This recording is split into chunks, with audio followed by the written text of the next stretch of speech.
Hey everybody, thanks so much for joining. Thanks so much for joining us today. We're going to be getting the show started in just a few more minutes. Thank you for your patience. We'll see you guys shortly.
Hello everyone, welcome. How you doing? Nice. Hi Marsha, nice to see you. Let's just go through this list here. Eric, how you doing, buddy? Sarah's got her cat there. So we got representing all kinds of places here: Michigan, California, New Mexico. Let's see, Nebraska. All you guys, welcome. This looks like a good collection of our folks. I want to say hello to people watching on Facebook over there. That's where Facebook is. And YouTube over there. Hello everyone on YouTube. So here we are, Thursday night. Tonight we are partnering with the Cape Ann Cinema, maybe the greatest cinema that ever lived. I don't know. It was just a place that I love dearly. Of course, the cinemas, just like concert halls, are struggling. They're streaming. So I'm gonna talk a little bit about the show, and then I'm gonna introduce Rob to you. He's gonna talk a little bit about the cinema, how they're surviving, how that you can get streams from them and rent movies from them. Then I'm gonna play till about 7:20 or so, and then we have a nice collection of artists and storytellers and people for the after party song swap. If you're song, I guess song and story swap today. If you're interested in hanging around for that, it's good fun. So here, those of you that are new, we want to get as many people unmuted as possible because in Dawn White world, if I can hear people laughing and applauding, I feel much better. So, if you are in a relatively quiet place, remembering that on Zoom, any sound that you make is as loud as the artist. So if you're doing the dishes, that's not going to work. We will mute you. But we want you to raise your hand and let us know. And the way you do that, Brandon will show us here. He's got this nice little video. If you go down to the bottom of your screen and you see the participants icon, the two torsos there, and you click on those, they open up a window for you. And in the bottom, usually, of that window is the blue hand of freedom. There it is way down the bottom. See it? The blue hand of freedom. If you click on that, that means you're raising your hand and you're telling us that you are in a relatively quiet place and that we will unmute you or allow you to unmute yourself. So we have a few already, but let's see if we can get a few more. If you can't figure out the blue hand of freedom, you can just go in the chat and ask Brandon to unmute you, and he'll do it, make it possible for you. So Brandon, can you unmute the rest of those folks there? I'm making sure that they can do it. Sarah and Eric, I guess, and Woo! there we go. Well, yeah, so all you people that are unmuted, go ahead, say something to me, yell at me. Go ahead. How you doing? Donnie! Yeah. Woo! Nice. Hi, Donnie! Hi, Sarah. Hi, Marlene! Sarah's here, so it's gonna be all right. The show's gonna be okay because Sarah's here. So 1, 2, 3, 4. That's pretty good for now. We'll go through this a little bit later. And those of you on YouTube and Facebook, if you want to come over and be with us in the interactive part, I mean, you're welcome to stay over there and be anonymous. But if you want to come over here, Brandon, our technician for this evening, will put the Zoom information in the chats on Facebook and YouTube.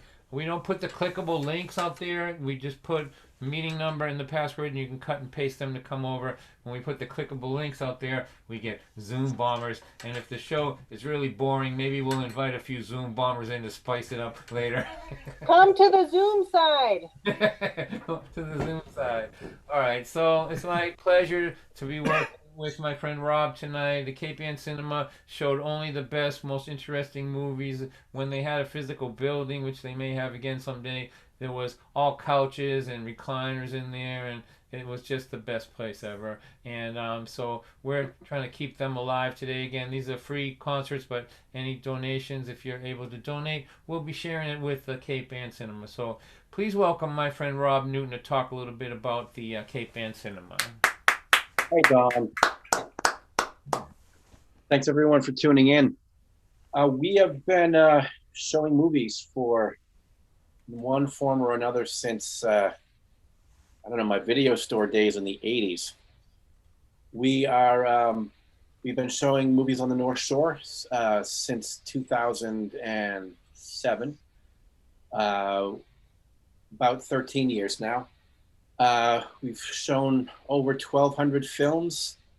We've hosted Oscar-winning actors and directors and writers and musicians. And we take our movie watching pretty seriously, and we take this pandemic very seriously. So seriously that we are actually closed physically, even though we're allowed to open.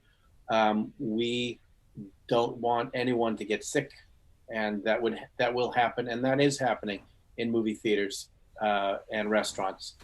So we have decided to press the pause button until such a time where it is safe to come out of the cave. And we're estimating probably sometime later next summer or early fall. But in the meantime, we are screening anywhere up to 24 new release independent and foreign films on our website at capeancinema.com. And the show goes on through this all. We've hosted Dawn, I don't know, a dozen times now on our various stages, and we thank him so much for doing this, for coming out and getting people engaged and keeping people engaged in a time where it's really easy to hole up with Netflix or whatever, and hold your breath until this is all over. But we're still doing this, and sorry, it's not an earthquake.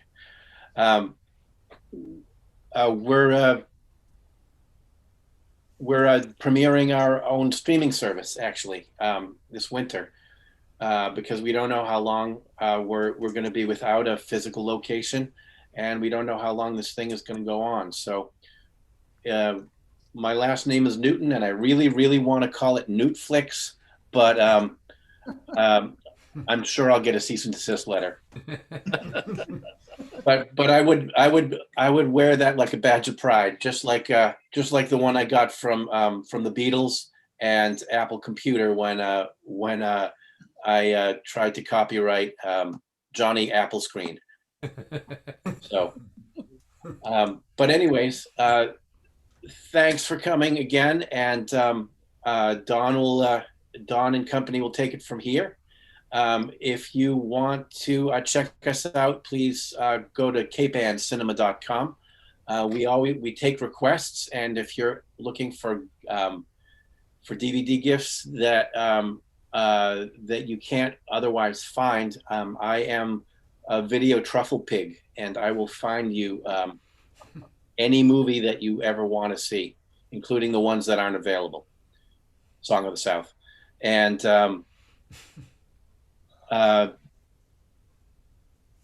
keep supporting folks like Don, folks like us, and share our URLs. The show is free. If you want to make a donation, please do. It goes very far to keep the lights on, so to speak. Thank you again. All right, thank you, Rob. Everybody, let's hear it for Rob. Woo! But Rob, I'm looking for a movie you can find for me. It's called The Secret of Santa Vittoria. You know that movie? I do know that movie. Yeah, it's a pretty hard one to find these days, but I just absolutely love that movie. So, give me. It'll be in your inbox in the morning. You know, when he's talking about this stuff, he's not kidding. If you think up a movie, Rob can find it for you. He's really remarkable. So, or I'll make it for you. Or he'll create it and get sued for doing it. That's my man, Rob. All right. So those of you that are just coming in, raise your hands up or ask in the chat to be unmuted if you're in a quiet place. And here we go. Thank you for coming out on Thursday night. Thank you for supporting live music and closed venues. You know, folk singers that are stuck in their house and venues where the lights aren't on. Thank you for supporting all of this.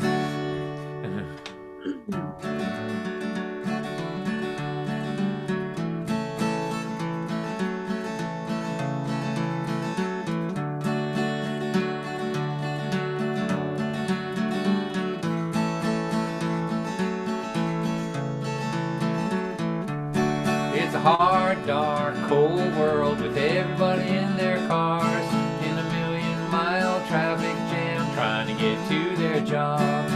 You there with your bright light hiding in your little room with your guitar and your pencil, writing your secret tune. Go light, go light, go light the world on fire. This is your day, it's your time. Go light the world on fire. In the first part, if you learn what you love to do. In the middle part, if you do it a lot till it becomes a part of you. In the last part, you give the world the best work of your life. And then you lay down with a big smile, tell this whole world good night. Go light, go light, go light the world on fire. This is your day, it's your time. Go light the world on fire.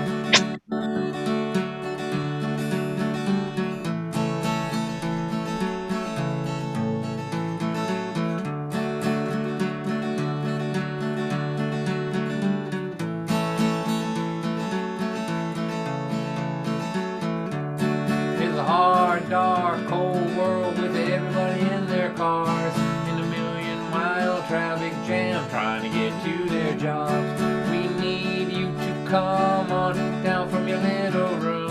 Bring your bright light to the dark night. Play us your secret tune. Go light, go light, go light the world on fire. This is your day, it's your time. Go light the world on fire.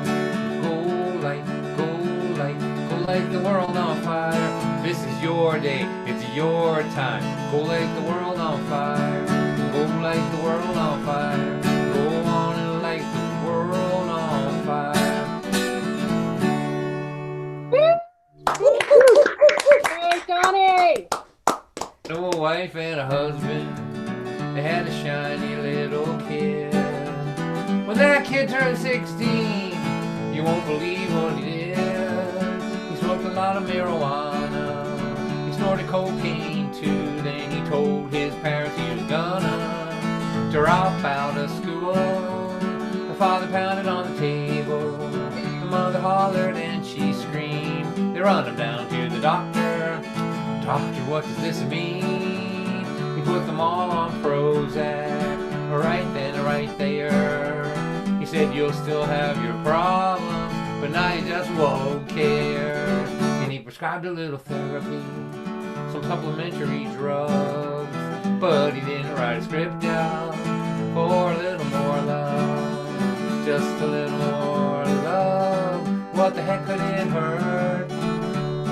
It might not fix nothing, at least it won't make things worse. When you're looking at your lifetime from the end when you are done, you know it might look a little better, see a little more love. I know a wife and a husband, and they had a shiny little kid. When that kid turned 16, you won't believe what she did. She said, Mom, I'm sleeping over Susan's. That was just a big lie. What you really was doing was staying out all night. And when her parents found out, they cried boo-hoo-hoo. And then they called the radio talk show. They asked him, what should we do? He said, send her off to boot camp. That was his advice. It was good for his ratings, but it wasn't very nice. Just a little more love. What the heck could it hurt? It might not fix nothing, at least it won't make things worse. When you're looking at your lifetime from the end when you are done, you know it might look a little better, see a little more love. I can see that you're a tough guy, you won't be pushed around, you're not gonna take it, you are good at putting your foot down. You might get killed by lightning and you might get hit by a truck, but if you are not that lucky, you might just wind up spending years in a rest home without a whole lot to do. But look back on what you did with the time God gave you. Just a little more love. What the heck could it hurt? It might not fix nothing, at least it will make things worse. When you're looking at your lifetime from the end when you are done, you know it might look a little better. Big, rough, tough guy to see a little more love. Might look a little better,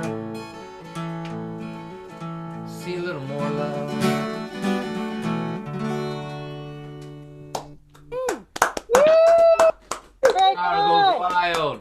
The crowd is going wild. Square number 17, they're losing their shit altogether over there. Somebody call an ambulance for square 17. It's going wild over there. All right, here's one that I haven't played for a year. I only play it probably once or twice a year. It's a Christmas song. I don't do Christmas shows. Although I do know a great Christmas song. I haven't quite learned it, but Christine Lavin used to do it. It's called "Santa Lost a Hoe." Have you ever heard that? I have not heard that. It goes like this. He used to go ho ho ho. Now he only goes ho ho. Uh-oh, where'd the other hoe go? I don't know. Santa's feeling kinda low. He used to do hidey ho. Now he's only doing hidey. Uh-oh, where'd the other hoe go? I don't know. Santa lost a hoe. There you go. Merry Christmas. I'll have to work that one up. Christine Lavin dug it up from some other artist. I'll get all the information. Maybe I'll do that before I quit for the holiday season. I'm gonna play this one for you. So here's the idea with this one. Now I don't think people realize how hard Christmas is on poor people. It's really one of the hardest times of the year. It's hard for the kids because they don't get any toys really or anything, and if they're little, they're like, how come Santa Claus doesn't like me? I'm good. And how come he likes that other kid? I know he's bad, but he's got stuff. So it's traumatic on the children, but it's also hard on the parents. They want to get stuff for the kids and make it special and all that. And so there's tension. And so, be careful when you post all the expensive things that you have for Christmas, online. Everybody doesn't have that. So my wife, grew up with, had not a lot of money when they were kids. And so when we first got married, first had kids, she would just like max out the credit cards, right? And like we were doing okay, but we weren't that okay, right? I'd be like, what are you doing? She would say to me, shut up. She goes, I'm getting now what I didn't. I'm gonna get through these kids what I didn't get when I was a kid, and you just have to go to work and make money and make it possible for me. There's no discussion happening here. And over the years, I've really grown to love that about her. She works so hard. We both work hard, but she never spends money on herself. She does it for other people, and then she gets something out of it. So here, this is called Christmas Memories. I said, baby, are you crazy? I know it's Christmas, but we can't keep spending our money like this. And she said, just sit a minute and I'll tell you something about my Christmas memories. She said, I'm not complaining, just saying that we had no money and that Christmas was difficult on my family. And I remember December full of tension back then, and I'm not going to feel that again. Good memories are what we need when we're old, to have and to hold when we feel alone. And my gift forever to this family will be great Christmas memories. She said our children will never know what it's like to hear their parents fight about money at night. And by giving these children these great memories, they give great memories to me. And good memories are what we need when we're old, to have and to hold when we feel alone. My gift forever to this family will be great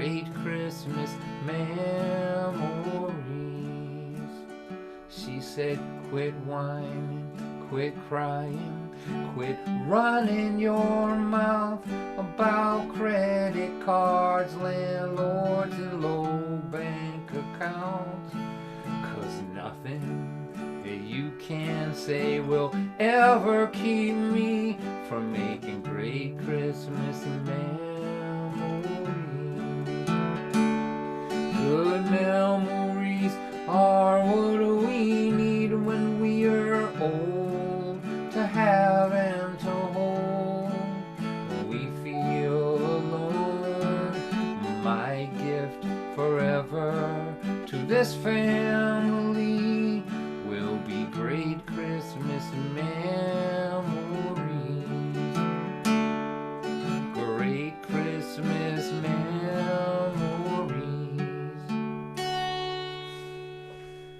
Beautiful, Tom. Yay! We can start the concert now. Neil and Sarah are here. Everybody's here. Mr. Press is here. All my favorites are here. So I have to tell you what we're doing. So we, it's hard. We can't see the grandchildren. We see the little one. My daughter and her husband pretty isolated, and we're pretty isolated. And my daughter has this little guy. He's, I don't know, a year, and he's running around, but not quite not quite able to put a full sentence together. I don't know how old you are when that's the case, but that's him. So we see him. But the other ones, the twins and all that, we don't get to see them. There's health issues in the family. We don't, we're being careful.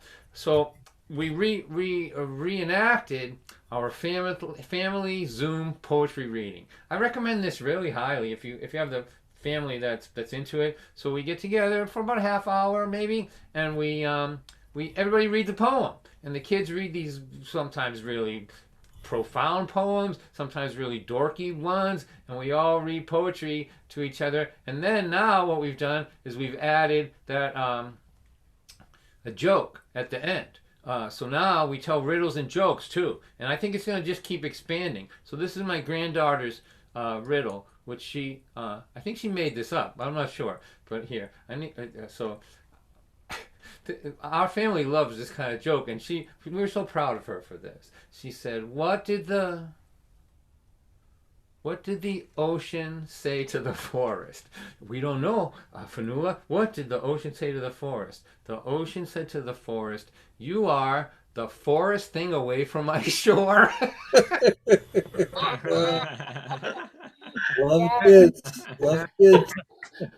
Oh, come on. That's good. That's an A+ dad joke if I ever heard one right there. So, I've been thinking about this. It's tough that we can't get together, but just think about how, it was 1918 and you were in that thing, right? The Spanish flu, I guess it was called.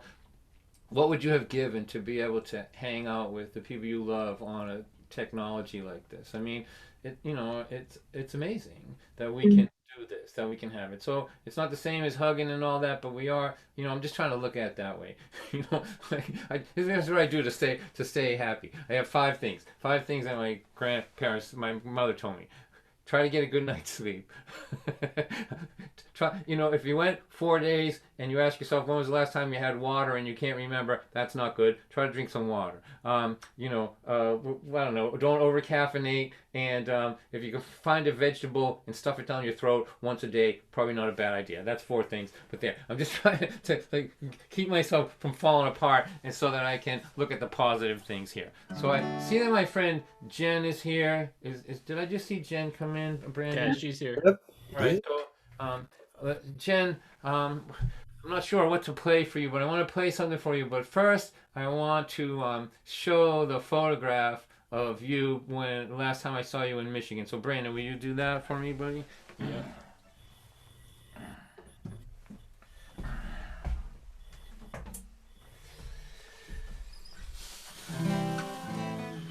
There you go. Can you see that, everybody? Oh. I love it. That's great. I remember that. All right, that was at the Greenwood Coffee House, and Jen had been coming to see me with her dad since she was just a little person, and now she has her own little person. So can we spotlight her? Is she with her kid there, Brandon? Let's see, where's she?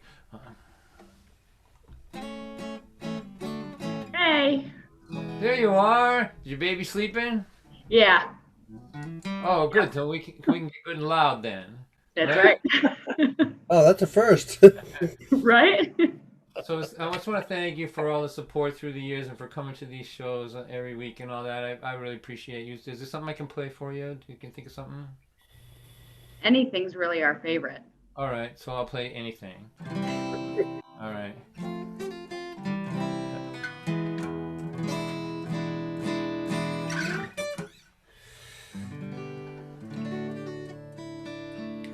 I've got $300 bills that are all brand new. They are begging me to think of something cool to do. How about I'll take you downtown and spend them all on you? I don't want to stay home tonight. We have worked so hard for so many years, built a home, a life, a family, and 2 careers. Saved our money for the future, now the future's here. I don't want to stay home tonight. I can't stay home again tonight. I can't stay home again tonight. I can't stay home, can't stay home. I need you and me, how it used to be every week on Friday night. There is so much history that only we can see. Can't stay home again tonight. Me and Michael, Johnny, Richard, Ruthie, and Joan all had bouts with cancer last year. You know, if cancer was a man, I'd punch him in the throat. I don't want to stay home tonight. And time isn't sentimental, it doesn't seem to care about your plans or your hopes and dreams. It just keeps track of your minutes and it wipes the slate clean. I don't want to stay home tonight. I can't stay home again tonight. I can't stay home again tonight. I can't stay home, can't stay home. I need you and me, how it used to be every week on Friday night. There is so much history that only we can see. Can't stay home again tonight. Well, I know we can't party like we did before. Can't stay out till 4 in the morning no more. But the house is paid off and the kids are all grown. What the hell have we been working for?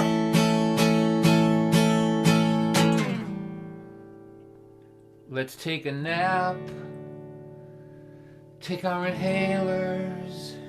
Take a multivitamin. And then go out to hear some music with all of our friends who didn't die from the way we used to party back then. I don't want to stay home tonight, 'cause time isn't sentimental, it doesn't seem to care about your plans or your hopes and dreams. It just keeps track of your minutes and it wipes the slate clean. I don't want to stay home tonight. I can't stay home again tonight. I can't stay home again tonight. I can't stay home, can't stay home. I need you and me, how it used to be every week on Friday night. There is so much history that only we can see. Can't stay home, can't stay home. I can't stay home again tonight. Oh, done. All right. But guess what I'm doing tonight?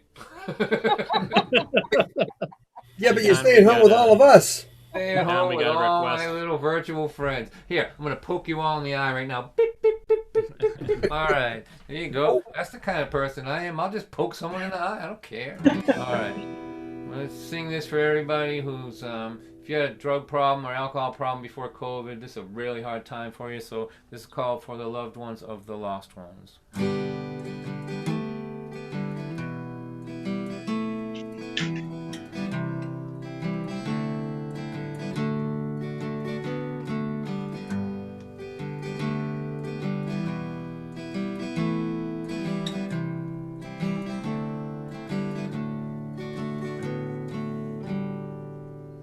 They were not just statistics, our children had names.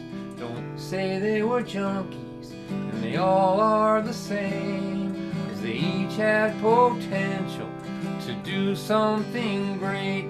until heroin stole that potential away. There it is. Now we are the loved ones that they left behind, and we keep the memories of them alive, and we speak the words that they want to say to all of you who are still using today. In the name of our daughters, in the name of our sons, in the name of all the beautiful lost ones we love, behind all your sorrow, behind your despair, we see only the light that's still shining in there.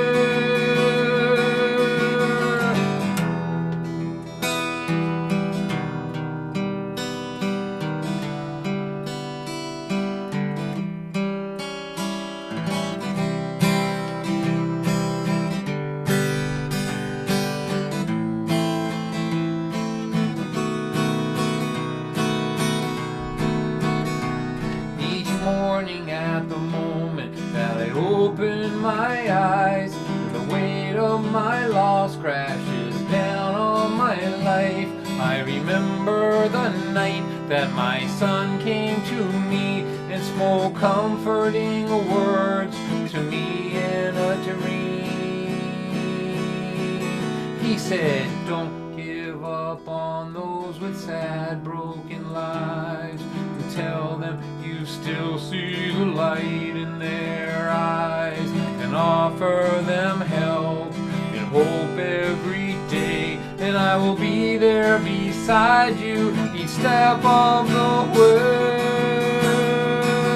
In the name of our daughters, in the name of our sons, please take this help so you might be the one who gets clean and comes back here with all that it takes to help us save these broken angels in this place. We can save these broken angels, save these broken angels,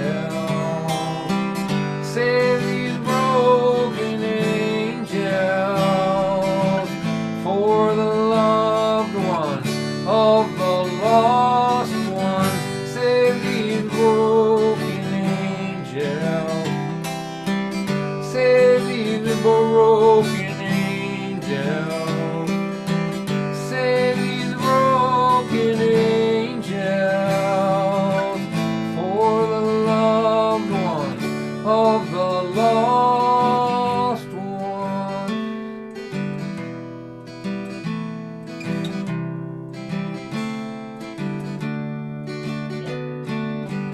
For the loved ones of the lost ones, for the loved ones of the lost ones, for the loved ones of the lost ones, for the loved ones of the lost ones, for the loved ones of the lost ones, for the loved ones of the lost ones.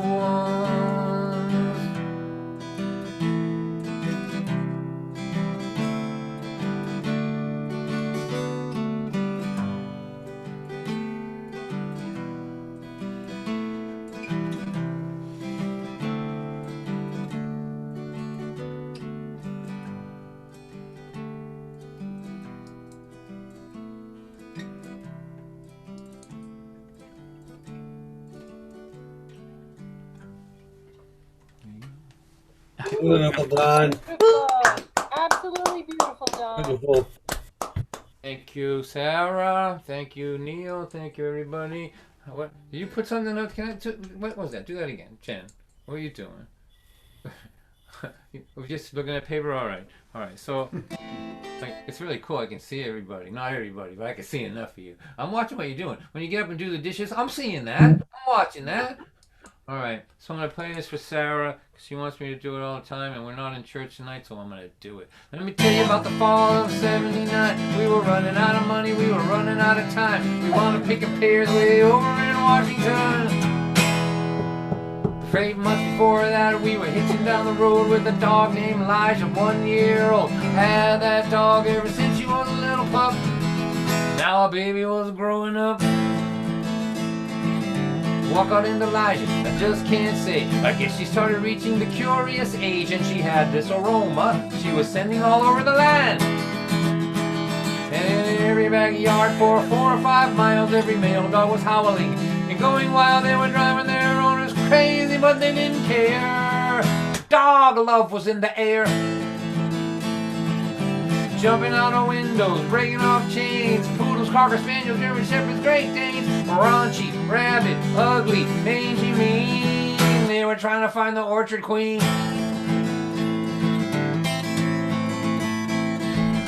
I was in the tree and Elijah was right down beneath me, and to my surprise I saw 25 male dogs closing in on her. And so I picked me a pair and I threw it on down. I hit a Cocker Spaniel, knocked him to the ground. He got up quick, he was dazed, but he wasn't deterred. And so I threw down another and I hit him on the head, and he went down hard. I thought he was dead, but he still went for Elijah after taking 2 direct hits. The little sucker was passionate.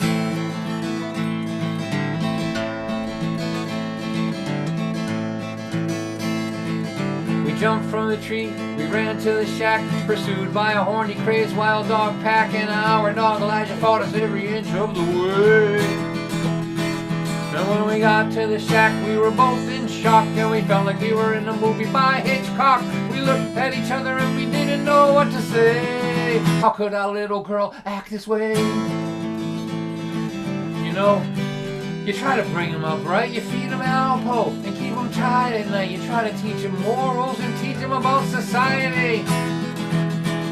And then one day they are an innocent child, on the next day you know they're all running so wild. Elijah, I never thought you would turn out to be the picture of promiscuity.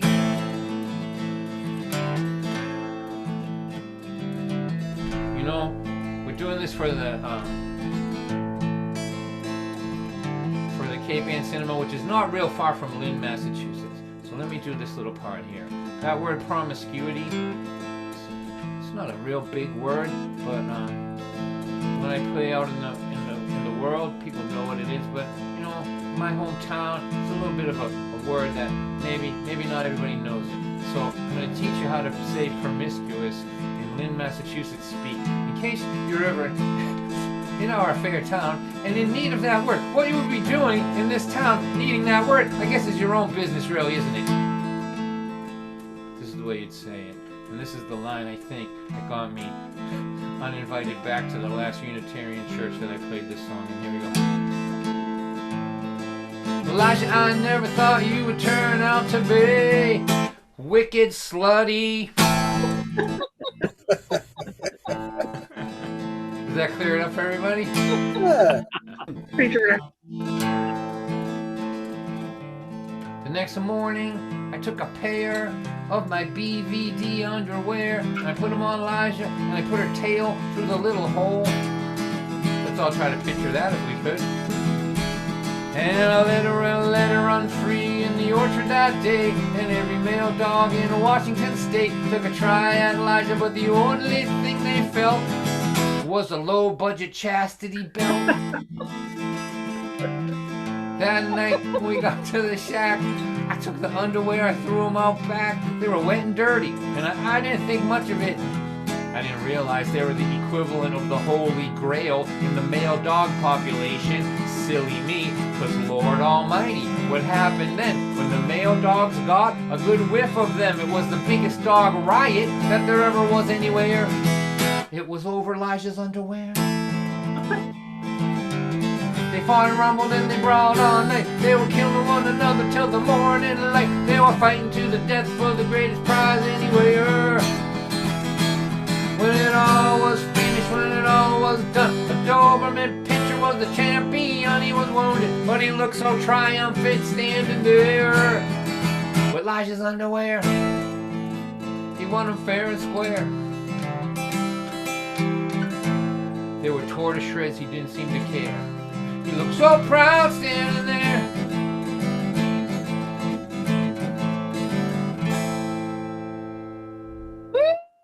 Thank you, Don. I love it, especially with the translation, Don. You know, I've been cooped up in this house too long. I'm gonna drag out all my songs I shouldn't play. That's what's happening now. Yes, please. We can handle it. Yeah. What's gonna happen? Who cares? Yes, You- please. You're not gonna invite me back to my living room again? Is that what's gonna happen? No.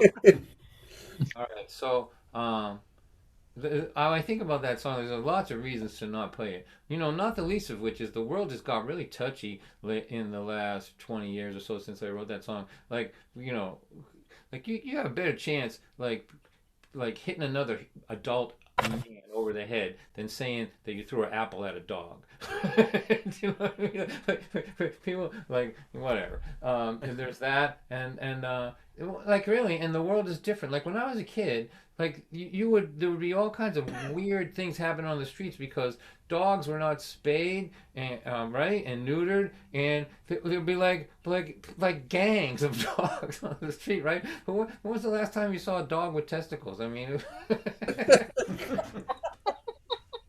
I don't know if I looked that close. Fairest of all dogs, right? If you're a dog with testicles, you are a king among the dogs out there. All right, I'm losing it. All right. Somebody wanted this one. Here we go. In the 18, 19, 20, 35, 42 point something years that we have been wed, I wondered if you ever heard a word I said, till I said pass that remote control over here. You told me to blow it out my ear. I love you, you're a sassy brat. You make me mad and you make me laugh. God, please don't cut our time in half. Let me grow old with my sassy brat. When my fans call up and say that I'm great, you tell them that that is a huge mistake. If they had to live with me, they would understand what a big pain in the ass I am. Love you, you're a sassy brat. You make me mad and you make me laugh. God, please don't cut our time in half. Let me grow old with my sassy brat. Now there are men who like women that they can dominate, that bring them breakfast in bed and always tell them that they're great. Well, my sassy lady never does that for me, but at least a life with her is definitely not boring. She says if you want me to believe that you're great, do a couple loads of laundry around here someday. Hey pal, it's only because you're still kinda cute that I haven't already gotten rid of you. I love you, you sassy brat. You make me mad and you make me laugh. God, please don't cut our time in half. Let me grow old with my sassy brat. You say the kids have both gone to the show. How about a little quickie before they come home?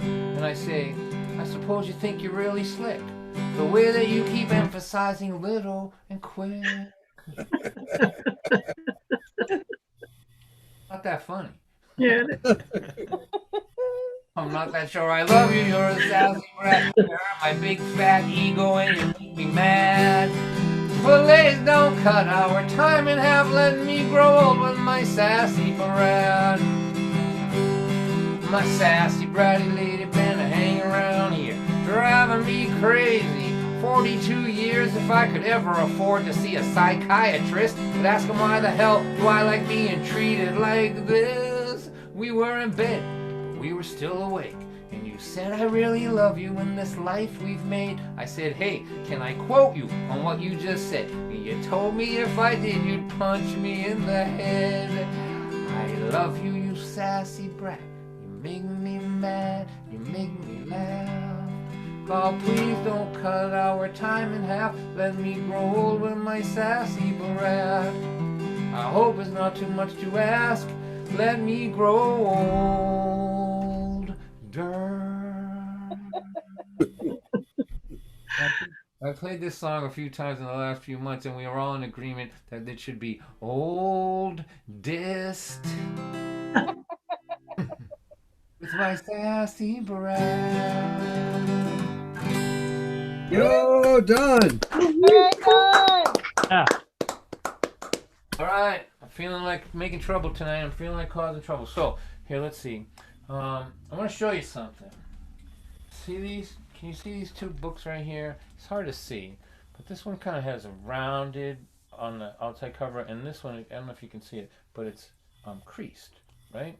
These ones are creased, and so this one, this book is a first edition. Like the first 1,000 of these I made, that was like they came out creased like that. It also has some typos in it that I changed, and it also has some things that I said which I wouldn't say now that I've taken out. You know what I mean? Like over time. But I thought that these were all gone. But I found a box of 30 first edition copies of my book buried in a closet since 2006, and I've been letting people know that if you're like a fanatical fan of mine, this is a good gift for them. This is a really good one. So if you know anybody that's just that has all my CDs and all that stuff, but they don't have a first edition signed copy, there's about 30 of these left in my house right here, and I'll be happy to get rid of them. They've just been collecting dust really, but so I want to read something. I'm not going to read from that one because it's valuable. I don't want to damage it. The book has been really fun. Like, I didn't know that writing a book was going to be a good idea. I thought it was the dumbest idea I ever had. It took so much time and so much work, but this is I think there's been probably 10 printings of it. I didn't make 1,000,000 each time, right? But 1,000 each time, right? And it's outsold everything. And I'm writing another book now. Not because I want to. I don't want to.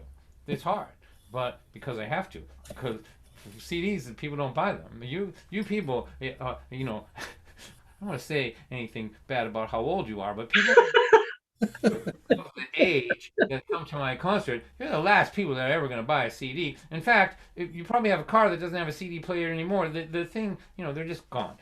One time, Christine Lavin and I were at a concert and at the Bull Run. And there was a young woman selling the CDs for us, and Christine at the end of the show said, "Thank you for selling the CDs," and she pushed it across the table to the girl and said, "You could have this." And the girl took out her earbuds because she was not present the whole time. She took her earbuds out and she pushed it back and she go, "I don't have anything to play that on." Get that thing away from me. Music is free now, Grandma, don't you know? Anyway, so books, people will still buy books. So I want to read this story for you. This is my wife's people are from Gloucester, so we're celebrating a venue that is essentially in Gloucester, Mass. For those of you that I know from Allen and my friends from Kansas and Nebraska and all that in Michigan, if you ever come here, you should go to Gloucester. Skip Lynn, I would say to you, but go to Gloucester. Gloucester is still a fishing town, a lobster town. It's just amazing.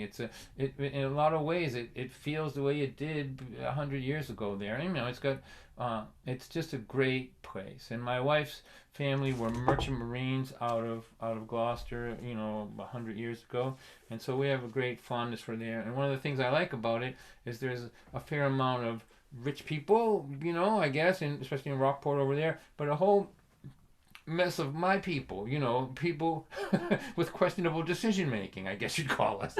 Right? Sometimes we make good decisions, but not always, right? So I want to read this for my friends from up there because I really do love it. We went away, Terry and I know I'm rambling, I've been cooped up too much. We went away. We decided our anniversary was in October, so we went to Gloucester and stayed at Bass Rocks at that hotel right on the water there. Nobody was in the hotel except us. Everyone was afraid of COVID. We were afraid too, but we just did it, and we couldn't go out to eat anywhere or anything. We just hung out there just because it feels right to us. It's the kind of town that feels right. Just the right mix of people, artists, fishermen, people in fistfights in front of bar rooms and on Saturday night, and gentle folks as well. It's just a fantastic place, and I want to read this thing here.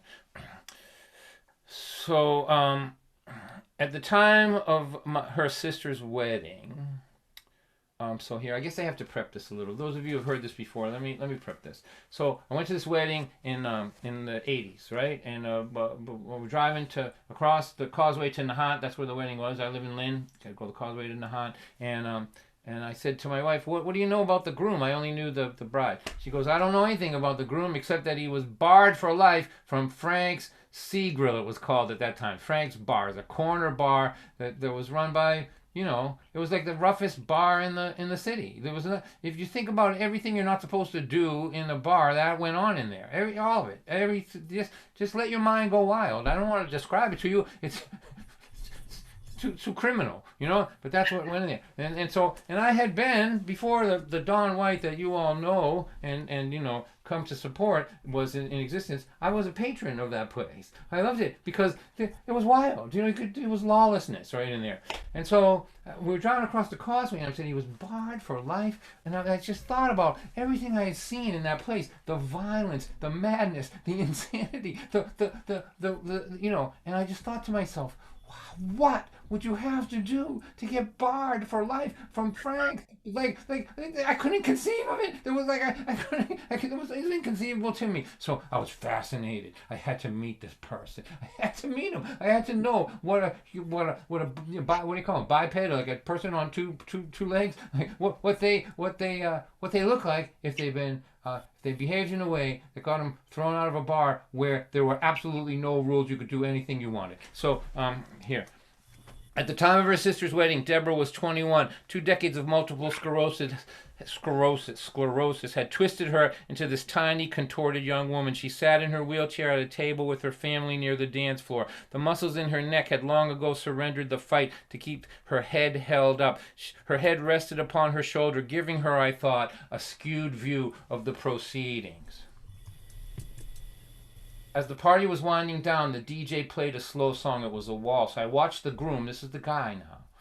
He walked over to Deborah. He bent down. He tucked his 2 hands under her arms and lifted her out of her wheelchair. Her legs stayed curled up beneath her as he carried her onto the dance floor. Her chin rested upon his shoulder. The floor cleared. Everyone stopped and watched. When the groom's back was to our table, we could see Deborah's face set upright atop his shoulder and looking wide-eyed around the room. Her body was hidden from our view. It would have been easy to picture her face attached to a young, healthy girl moving perfectly in step with him, except that her face could not conceal her lifetime in a wheelchair. Both of Deborah's sisters are gorgeous. They're petite and stunning. It seemed reasonable to assume that they have each had more than their fair share of attention from young men. I pictured the perfectly coherent and articulate girl behind Deborah's eyes peering out at a world that routinely bestowed upon her sisters all the experiences that marked the stages of a girl's journey to adulthood. She was sitting in her wheelchair when her sisters went out on their first dates, when they went to and returned from the prom, and here she was again today at her sister Dawn's wedding. The face that looked at us from the shoulder of this dance partner was that of a young woman who spent her life silently watching as the dreams of other people came true. This was a face that never expected to be beautiful. Now, through the spontaneous action of her newly anointed brother-in-law, for 5 minutes at her sister's wedding, and for the only time in her life, she was the belle of the ball. She ruled the dance floor with the handsomest man in the building. She was, in the eyes of everyone in attendance, and presumably in her own mind, quite simply the most beautiful woman in the world. She looked to me as if she would burst. When the music stopped, the man who was barred for life from Frank's Corner Bar placed her gently back into her wheelchair, kissed her on the forehead, and disappeared into the crowd. Beautiful. That's beautiful, Don. Love it. So I just wanted to read that because Gloucester and Lynn and these towns, you'd be surprised what people are capable of, even if maybe their own life hasn't pulled out exactly the way they wanted it to or whatever. That building that we were in, that reception, it had clergy in it. It had social workers in it. It had probably a dozen people who were spending their lives in service of other people. But it was this guy, the guy that perhaps you wouldn't have expected this from, who saw the moment to make a miracle happen and did it. And that's one of the things I like about working class places. You just never know what's going to happen. It can turn out the other way too, believe me, it does often. They can do the thing that you expect them to do, as well. So I'm going to take a break now. I'm going to put the splash up here. The splash is the screen that says how you can donate. It's a free concert. You don't have to pay, to come to it. But if you want to help out and you're in a position to do so, that's great. We have Venmo and PayPal. And for those of you that are old like me and you can't figure out Venmo and PayPal, it seems mystifying. Like, how does my money go into the internet and go to other people's houses and bank accounts? It's mystifying to me. So for you, we have a mailing address. That's right. It's a mailing address in Gloucester. And what you do is you take your feather quill, right, that you pulled off a bird, a seagull maybe, right, and you dip it into some ink that you made by going out into your back 40, your lower 40, and boiling berries that you picked out there, right? And you made your unique ink, and you dip your feather quill into it, and you write a promissory note on parchment, like my friend Alan D. Bay has up in his screen right now, parchment paper, and you write a promissory note, and you put it in an envelope, and you hand it to the Pony Express. The Pony Express will bring it from wherever you are to Lynn, Massachusetts in 1 month's time. So we could do that too. I'll be back in 3 or 4 minutes. This is just a break long enough to sort of pass the hat. You'll be helping out the Cape Ann Cinema, who, when these places leave a community, that community has a hole in it. So remember that if you're thinking about whether you can, help out or not. And I'll be back, and I'll play till about, I'm gonna say 8:25 maybe. It's another 20 minutes or so. Then we'll have a little after party if you want to hang around. So I'll be back in just a minute.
talking about YouTube will fill up with her.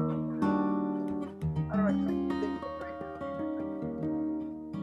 I feel it.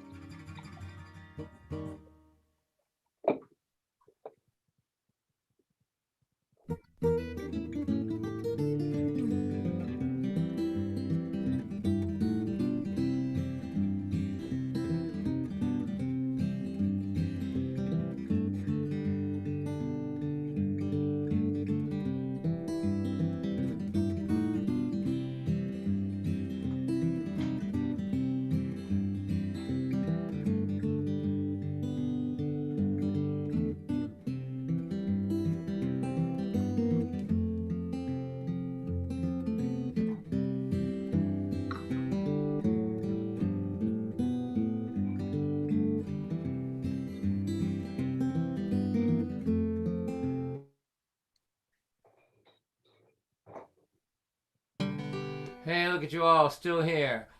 Our kids are grown, they're both in their 20s. You know they live at home, they are never going to leave. And why should they go? They've got it good here, you know.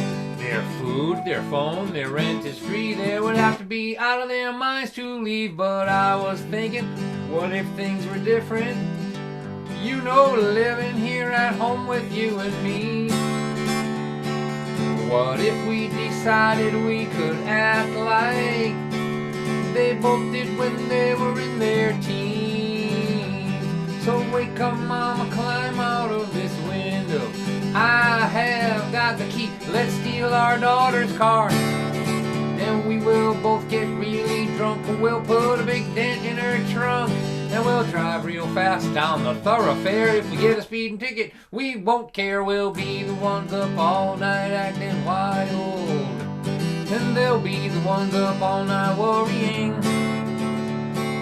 We go, mama, climb out of this window.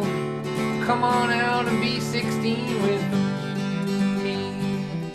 Picture our kids calling all of our friends up and asking them if they know where we are. Of course all our friends will lie, say they ain't seen us all night.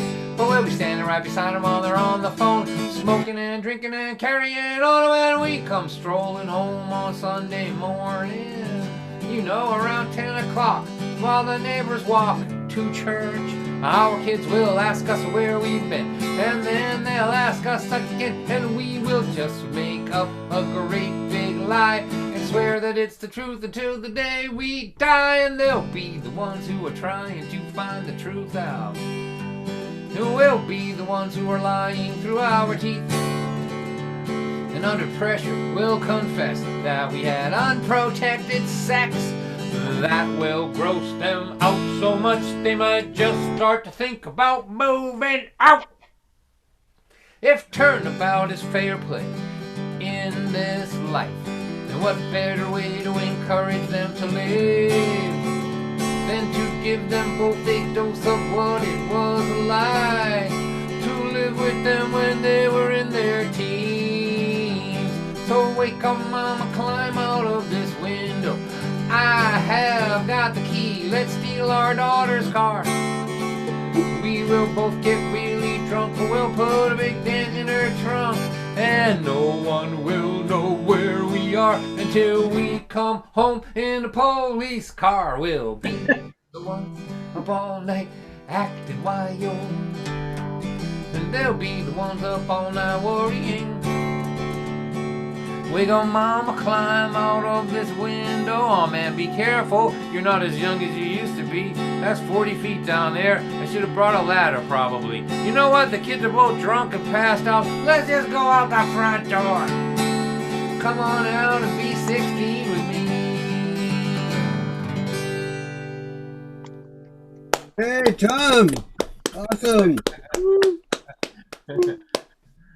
Mom come home from work today. I tell you what she saw. Every toy that me and my sister owned was laying out on the floor. And the table was covered with peanut butter and half-eaten sandwiches.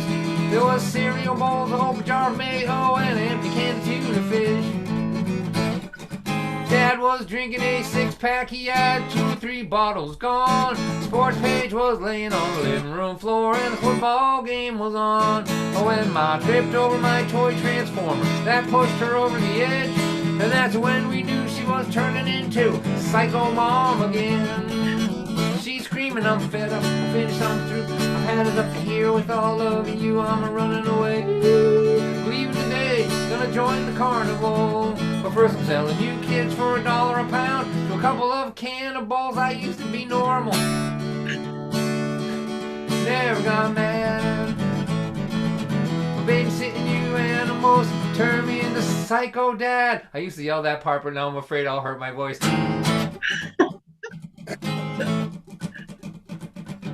Ma was working and Dad was babysitting us the other night. Me and my brother started yelling at each other and we got into a fight. We were punching, kicking, scratching, pinching, pulling each other's hair. Just about the time we knocked the TV over, we saw Dad standing there. Blood was bubbling, he didn't say nothing, he stood there at the door. Me and my brother took a look at each other and we looked up from the floor. And Dad started to scream like a wild banshee and started pulling out his own hair. And that's when we knew he was Psycho too and we better get out of there. He's screaming, I'm fed up, I'm finished, I'm through, I'm running away. Leaving today, I'm gonna join the carnival. First I'm selling you kids for $1 a pound to a couple of cannibals. I used to be normal, never got mad. Babysitting you animals turn me into Psycho Dad.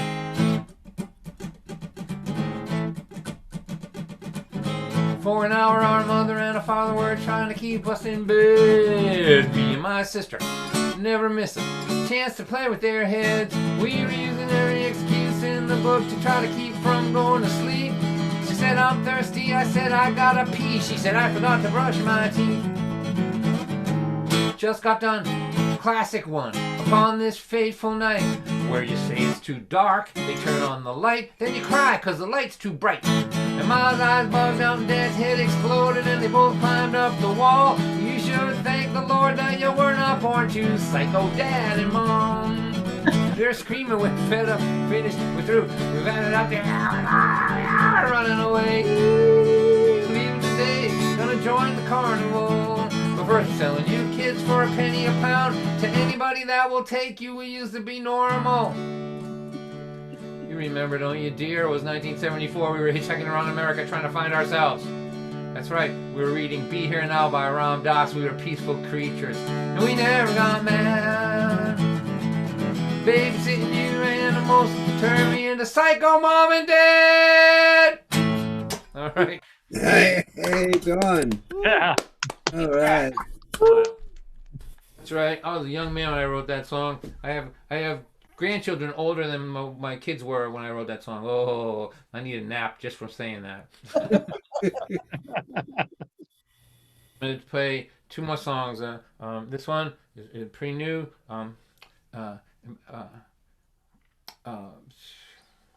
It's the newest song. It's not available on CD or anything. And the idea is, I wanted to write this for a long time.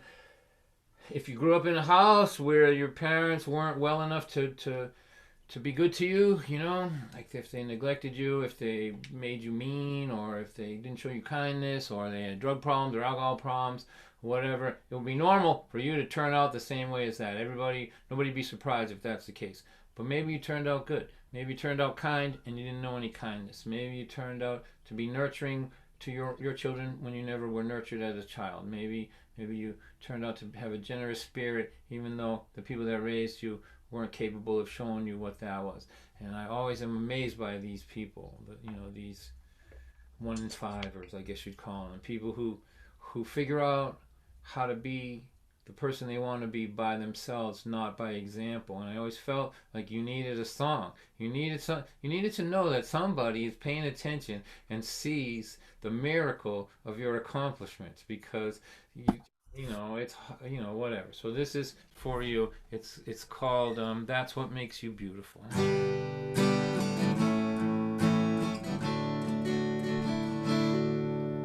You were taught by your world that empathy and kindness were the kind of things that made a person weak.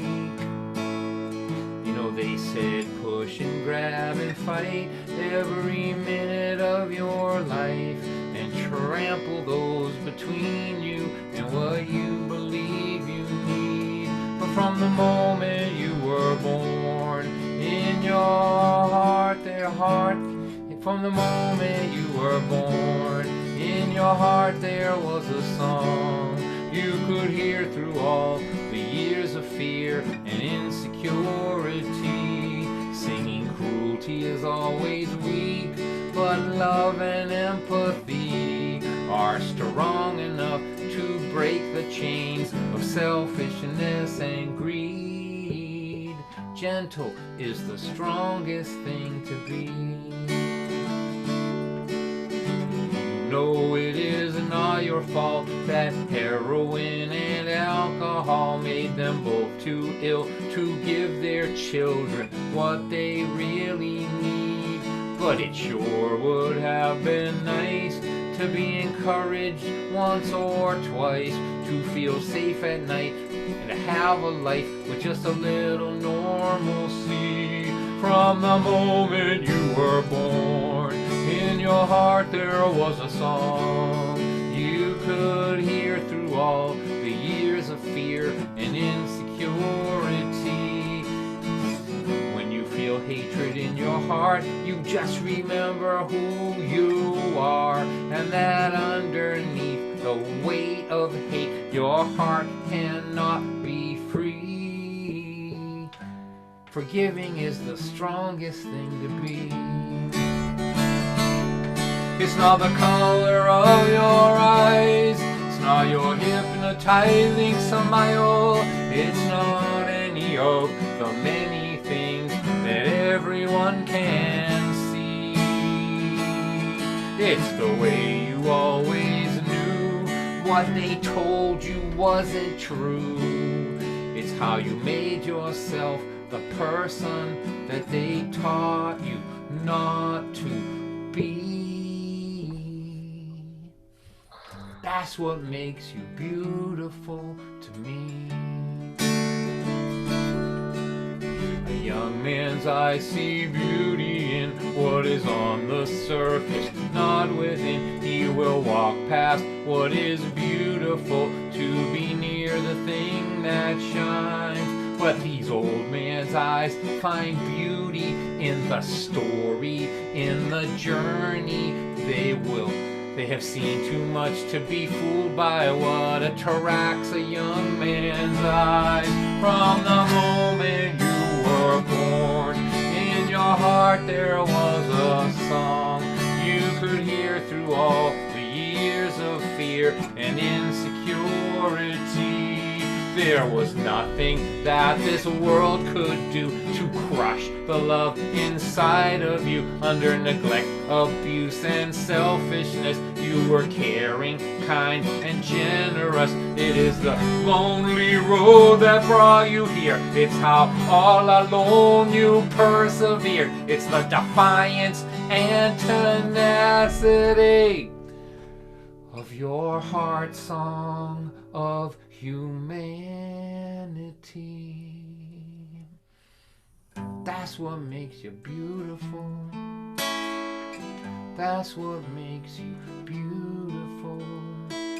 That's what makes you beautiful to me.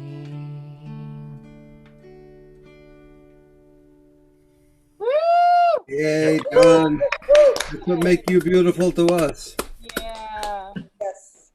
All right, man, you're the best. So I'm playing this one song for Marcia, who comes all the time. I go a long ways back with her, and then we'll take just a another 3-minute break or something, and then we have some just fantastic musicians and storytellers and people for the after party. And the after party, for those of you that are new to this, it's just a way for us to share some songs and stories and talk and to simulate the community that we lost in COVID. You know, if this was a show at the at the theater afterwards. There was no reason we couldn't all hang around and get in a circle and play songs, let the audience stay if they wanted to, whatever. And so we can't do it in person, but we're doing it. It also gives me a chance to hang out with people that I really like. So Brandon, I'm gonna play this song. We'll put the splash up. Put the splash up for like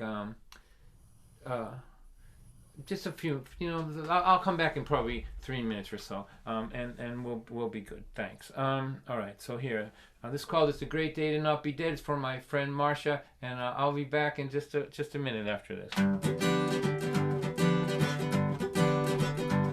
I was on the highway, I was cruising along, I decided to put my seatbelt on. A minute later, baby, would you believe a Big Mac truck crashed into me? I told the policeman that I was okay. He said your seatbelt saved your life today. The ambulance driver, the EMTs, they all started singing this song to me. Said it's a great day to not be dead. Shoo-doo-wah, shoo-wah, shoo-wah.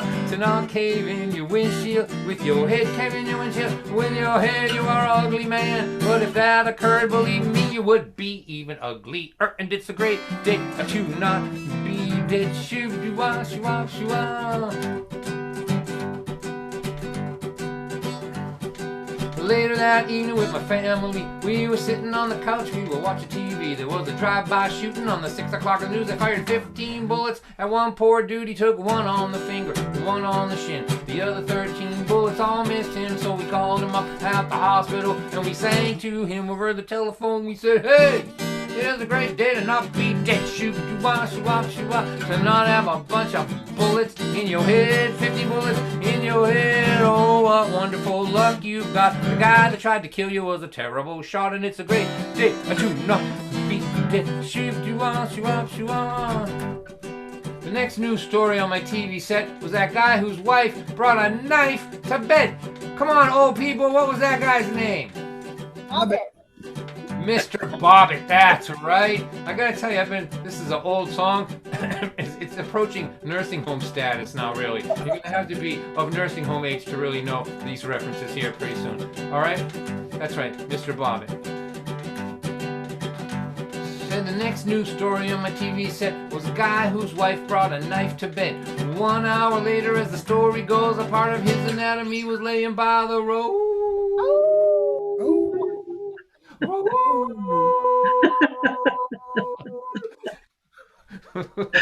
His sassy wife looked over and smiled at me.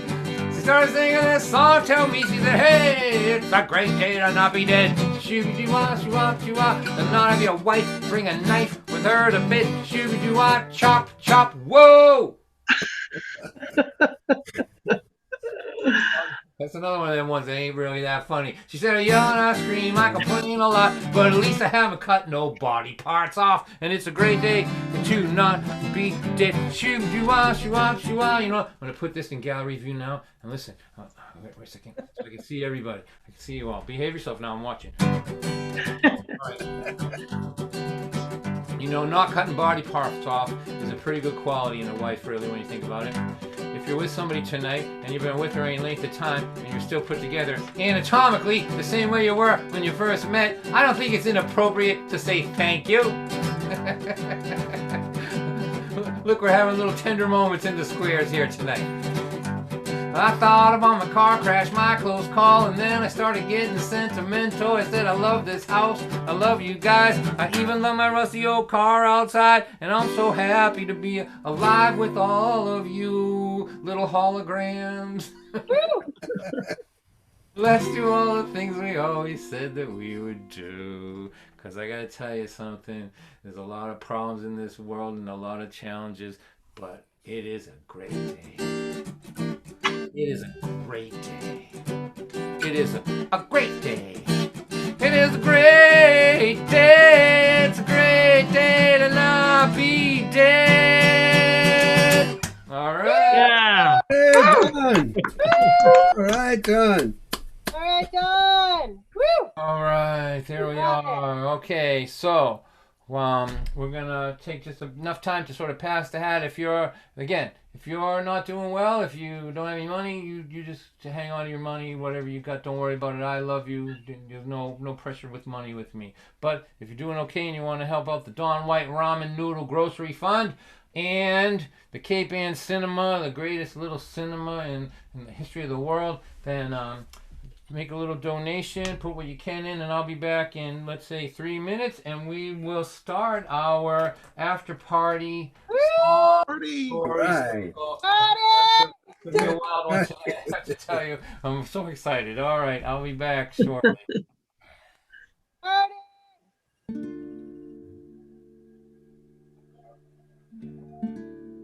So, no, Neil, I am not making a bomb. All right. I was wondering when you're going to see that, Eric.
All right, boys and girls, I'm back. Thanks to all of you who, thank you to everyone who was able to throw a few bucks in the hat. I appreciate you so much.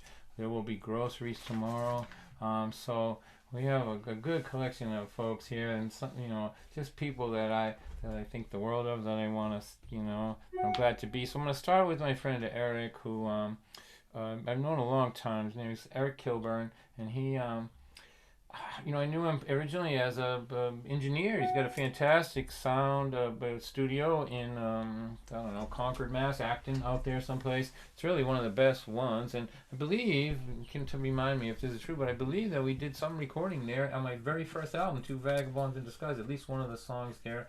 But he's also a great singer and a songwriter, and he has the great distinction of calling me up in October and saying, I can do an outside concert with you tomorrow. People will be socially distanced. Do you want to play for real people? And I felt like crying. Like, I went and played, and people were all up on these hills away from each other, and for the first time in 7 months, got to play for a real audience. So I'm going to leave him a little something in my will for that. So this is Eric Kilburn. Make him feel welcome, please. Hey, Eric. Yeah. Right.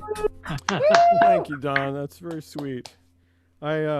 Don and I did a show. The last show we did together was in like 1990, in the old Cambridge Baptist Church where we outnumbered the audience, I think. Me and Don and Diane Ziegler. So it was a good show.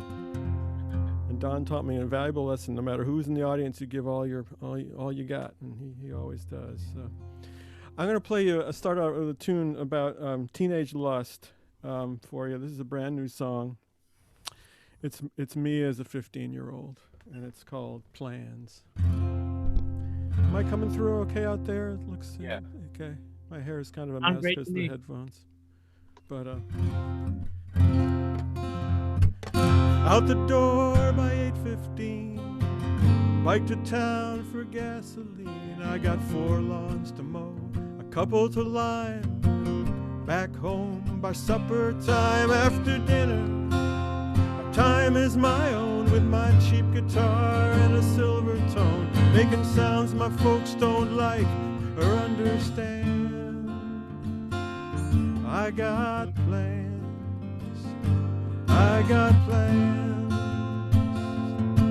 Other boys are dreaming about girls and muscle cars, but I just want that Gibson Les Paul guitar.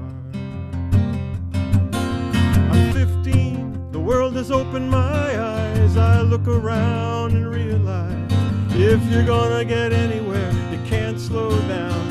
Jump in the water, try not to drown. And the old guy in the store sees that look in my face, says, if you want it, kid, I can lay it away. Give me the dough by Labor Day, it's in your hands. I got plans, I got plans. 65 more lawns to mow with my eyes full of stars. Gonna get that Gibson Les Paul guitar. There's a sound and a memory years can't erase. When you come of age and wanna take your place, nothing takes up space like a boy with a paw. Plugged into a Marshall stack, nothing can hold you back. Turn it up to 10, man, let it smack those walls. Took it off the rack that very day, stuck it in the back, and I'd come and play once or twice a week when my work was through. I couldn't believe what it could do, and my folks always thought I was saving for college, but I was holding out for the higher knowledge. On September 1st, I put the money in his hands, 'cause I got plans, I got plans. $300 of sweat and blood take you far. I saw my future flash before me and my Les Paul guitar. I walked out the door with my Gibson Les Paul guitar. All right, Eric. Yeah. Oh, Beautiful. Thank you. Very Eric, nice. that's it. Thanks, That's- Eric. That was great, Eric. That's Thanks, a new Don. song, brand new. Yeah, I wrote it a week ago. So it's a debut. Wow. We the first people to Yeah, hear it. yeah. I think. Well, I have a little songwriting group with Cozy Sheridan and Yeah. Tom Smith and some other folks, and we share songs once a month. So it was a little rougher a week ago. I've got a chance to. I play think it it's few a winner. times. Let's hear it one more time for Eric Kilburn. Nicely done. Thanks, guys. Good job, Eric. Thanks, y'all. All right, so Nice song. we got a fair amount of people in the after party, so I'm just gonna shoot right through them. So I want to ask Daisy and Captain Jack to play a song for us. Sorry, Captain Stan. My bad on that one. I've been practicing all week. So this is Daisy now and Captain Stan right here. So Daisy, let's play a little bit for us so that we can make sure your sound is okay there.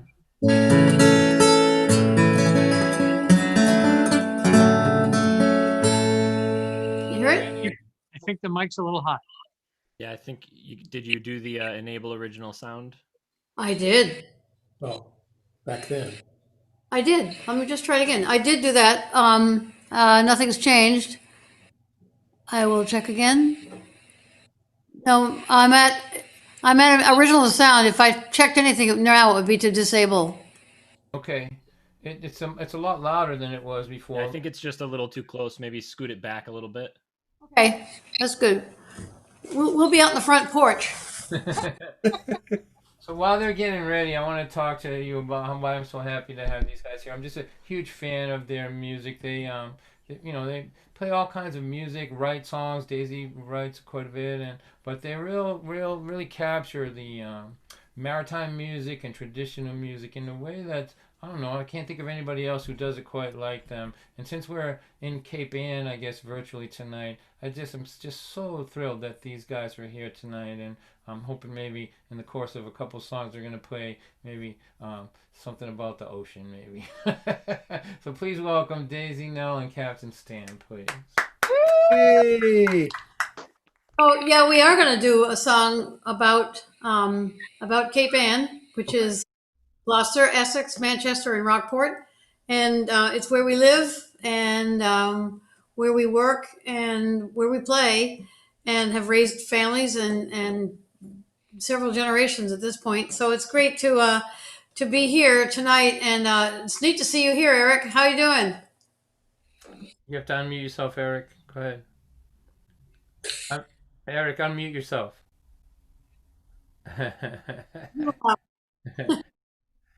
Anyway, so this is a song I wrote for the music teachers of Cape Ann.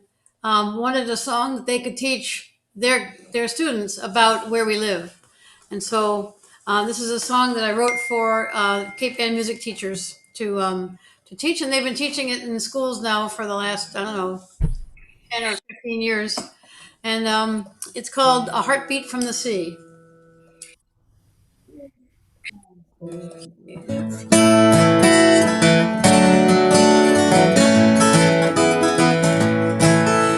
a lighthouse looking out to see the eye of old Cape Ann, searching for the sailors coming home to the land. Oh, Cape Ann, by the shore and by the lea, from the woodlands to the water, just a heartbeat from the sea.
volume? Is it too loud still?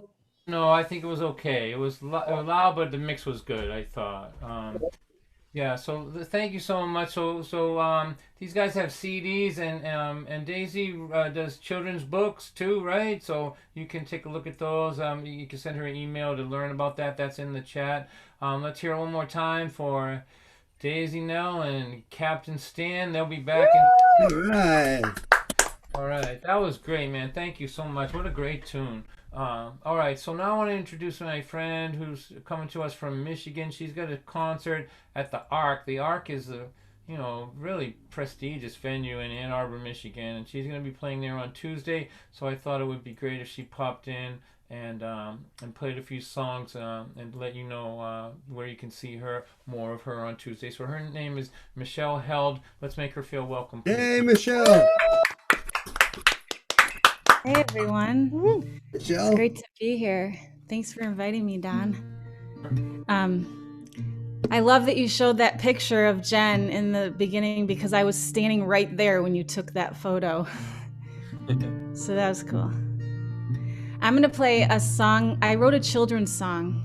I haven't played it for anyone yet, except my niece and nephew. And I also played it for my songwriter friend, Jo Sarapair, and her daughter, Stella. And after I played it, they said, I don't know if it's a children's song. And so I'm calling it a children's song for adults. It's called the Empathy Song.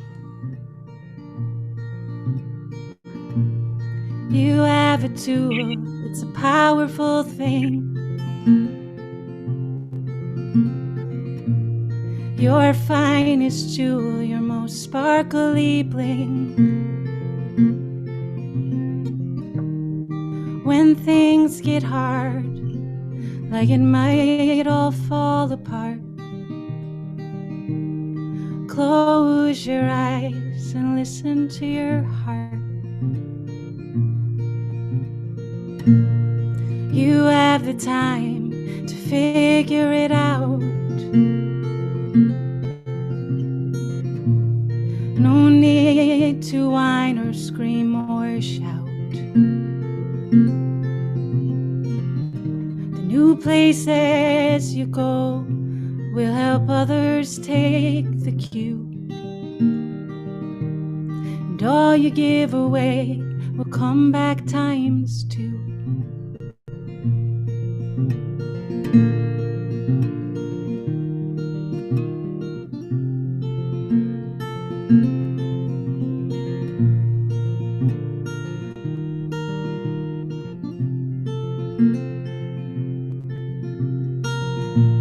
When someone is mean, it might mean they're sad.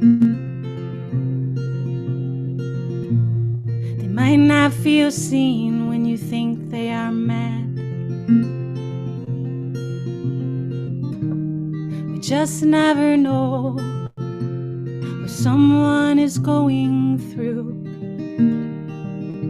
Try your best to be kind, remember it could be you.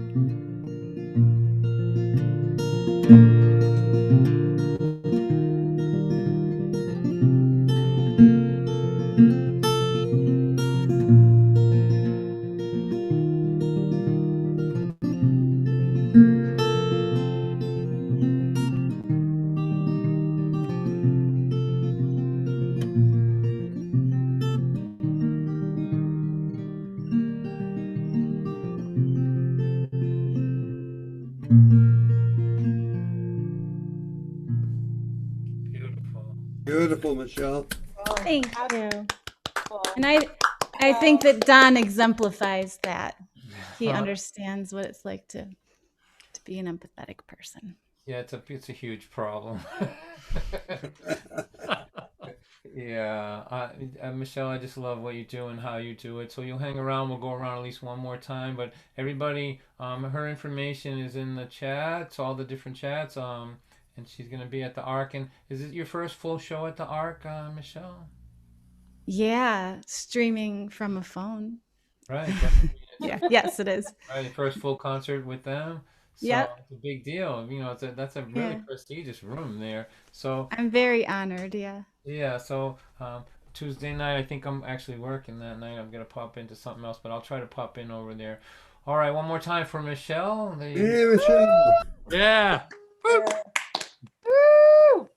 All right, so now the last minute addition to our thing is somebody that I split a show with it's like a couple years ago over here in Wakefield, but I've known him quite a long time, and been around him. He's really an interesting man. He puts together these Woody Guthrie things, and Pastors of Plenty shows. He's kind of out there single-handedly keeping the traditions alive, and he has a concert coming up that he wants to talk about, that I'd like him to talk about. So please welcome Alistair Mook.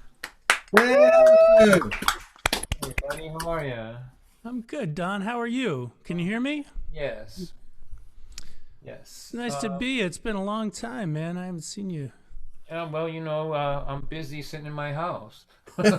You look the same. You don't change much. That's my wife has a great answer for that.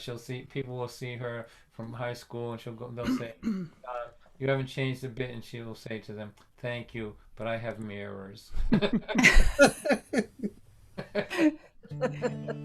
kind of you. Thank you for saying that.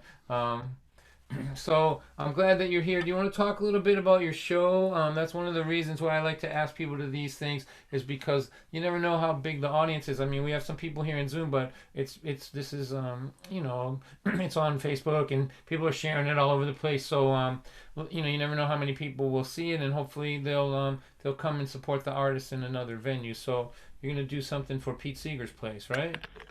Yeah, I'm gonna be playing at the. I'll put it in the link here. Oh no, I just sent it to Neil privately. It's already in there, I think. Oh, this is the Walkabout Walkabout Clearwater Coffee House.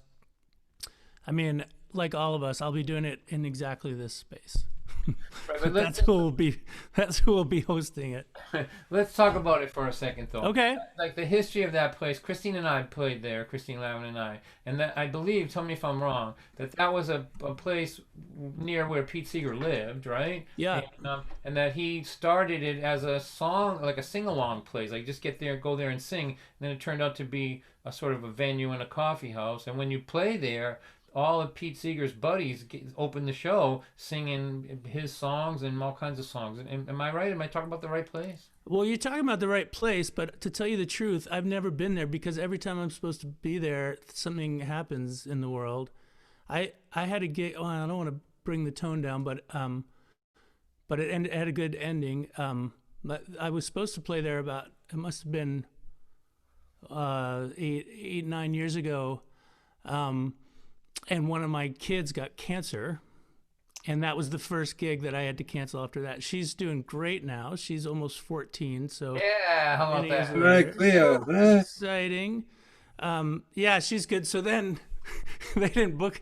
Apparently, I don't know. I didn't get asked back for 9 more years, and then I was asked back, and then I was the first gig to be canceled for the pandemic. and you're on a book every 9 years. Yeah, well, if they book me again, I'm not sure I'm up for whatever comes next. Eat your vegetables and try to live another 9 years. That's the goal. Yeah. You want to play a tune for us? Yeah, I'll play a tune. I like to get out my my pithier material if Don is around. So this is a little pithy autobiographical song. Can you hear okay? Everything sound all right? So far. My wife is like a little snoring pancake. I have to flip her several times a night. Her heart's as warm as old Doc Miller's handshake. And if I should die tonight, it'd be alright.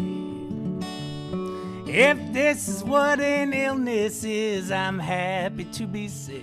There's a rubber wall around me, and I'm bouncing off of it. And when I go, I look back with a twinkle in my eye and say, this is what it is to be alive. My cat Pepper chases her own tail. and looks at me like, what else can one do? I'm always searching for your trail as well. I'd chase you down to Perth or Kathmandu.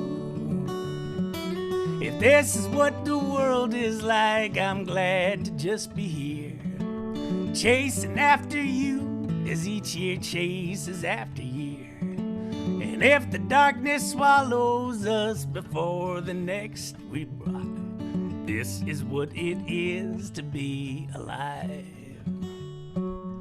How much heartache can one little heart take? How far can you bend a willow tree before the next hail makes our little cart break? I'm just glad you're here to ride with me.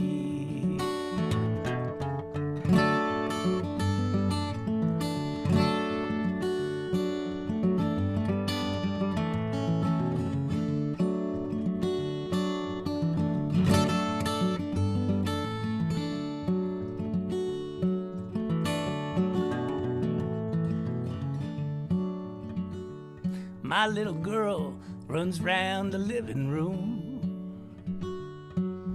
picking up whatever she might see.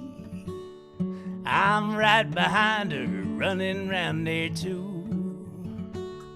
It's all a circle game for her and me.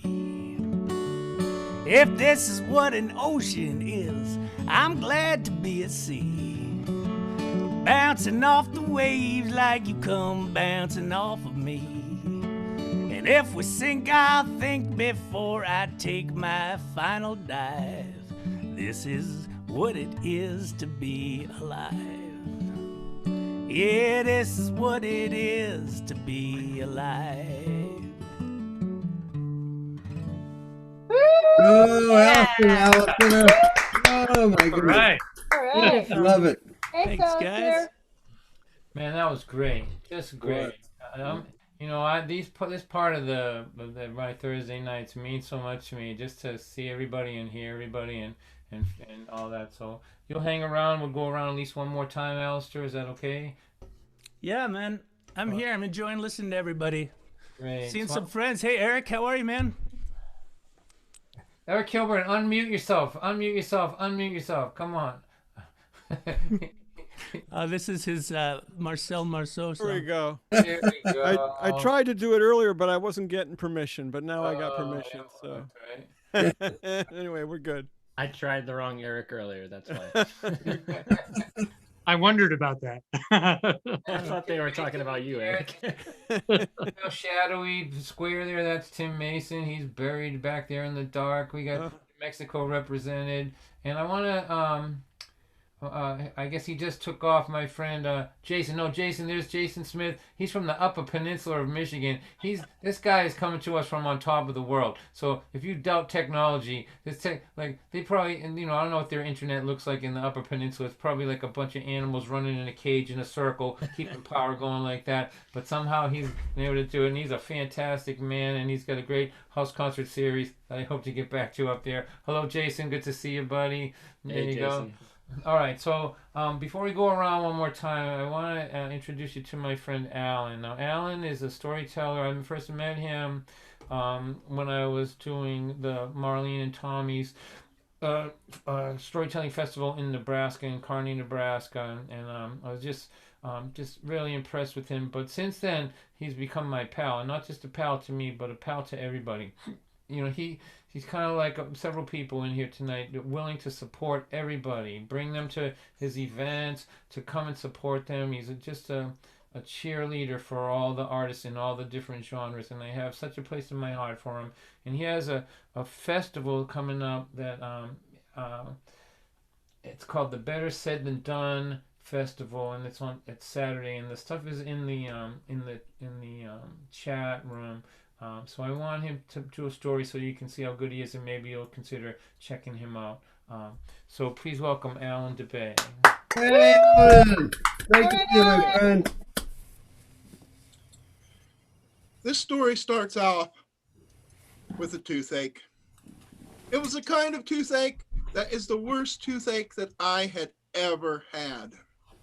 I got on the phone and called up the dentist, but they weren't able to schedule me until Monday, and it was currently Friday, and so I had to endure the weekend. Now, when I say I had to endure the weekend, well, everybody else around me also had to endure the weekend because I had heard that chewing on garlic relieved the pain of a toothache, and so they had to endure my bad breath. Well, Monday rolled around, and I went out to my car and I reached into my pocket, but my keys weren't there. I had accidentally locked them in my house, and I walked around the house and I realized the only way in was through the window air conditioner unit, and I picked it up and I pulled it out and I walked through my window. I found my keys on my couch and I went out to the car and it started right up, and I started off down the highway. Now, you see, my dentist is a good 30 plus miles away. And when I was 20 miles into the trip, I saw flashing lights behind me. A 6'6" highway patrolman came to my window wearing a long beard. And he said, "Do you realize why I pulled you over?" I said, "No, I have no idea." "You don't realize that you are leaking a fluid all over my highway?" "No, sir, I have no idea. I didn't even know it was his highway." "Well," he said, you'd best step out of the car and we best figure out what has happened here." So I got out of the car and we walked around to the back of my car, and he knelt down and he got a great big whiff of gasoline. "We'd better figure out where this all started," he said, and we walked the 2 miles back to where the trail started. And right there was a bullet on the highway. And he picked it up and he threw it at me, and I flinched back thinking it might be hot. But it was freezing cold. I couldn't figure it out. And that's when the officer said, "Ah, yes, I've seen this before. A hunter will be out in the woods in the middle of the winter, and it will be so cold out that when he shoots, the bullet will freeze in midair. And this warm spring day, that bullet just happened to unthaw and continue at its previous velocity, and it hit your gas tank." I did not think that that was probably what had happened, but I was not one to argue with a highway patrolman. Now, that officer, being mighty proud of himself, got out a cigar and he started to light it. But his beard caught on fire because it had gotten into the gasoline when he knelt down. He brushed it off and dropped it right onto the highway, right onto the trail of gasoline, and the fire shot down the highway. The officer went running right into the line of fire, and I jumped to the side because I didn't want to get burned. We ran towards our vehicles. When we were almost up to our vehicles, I yelled, "Stop, it's going to blow." And we both stopped and we watched as my car exploded and parts landed in the neighboring field, setting it on fire. His car, right behind mine, it started on fire also, and it also exploded, and parts of it landed in the other field, starting it on fire. You might think that the worst part of this story has happened, but it hasn't. You see, there was a car coming towards us, and out of nowhere hopped a ninja hopping frog, and it jumped onto the hood of the car, and it launched itself right at my forehead, knocking me backwards. My head hit the highway, my tooth dislodged, and it fell down into my throat, leaving me both unconscious and unable to breathe on the highway.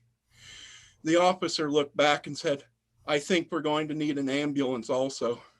He came back and started doing CPR on me. And the second that he came to breathe in my mouth, my tooth dislodged and it went into his throat and dislodged and lodged in his throat, and he collapsed on top of me. And that's when the local paparazzi showed up.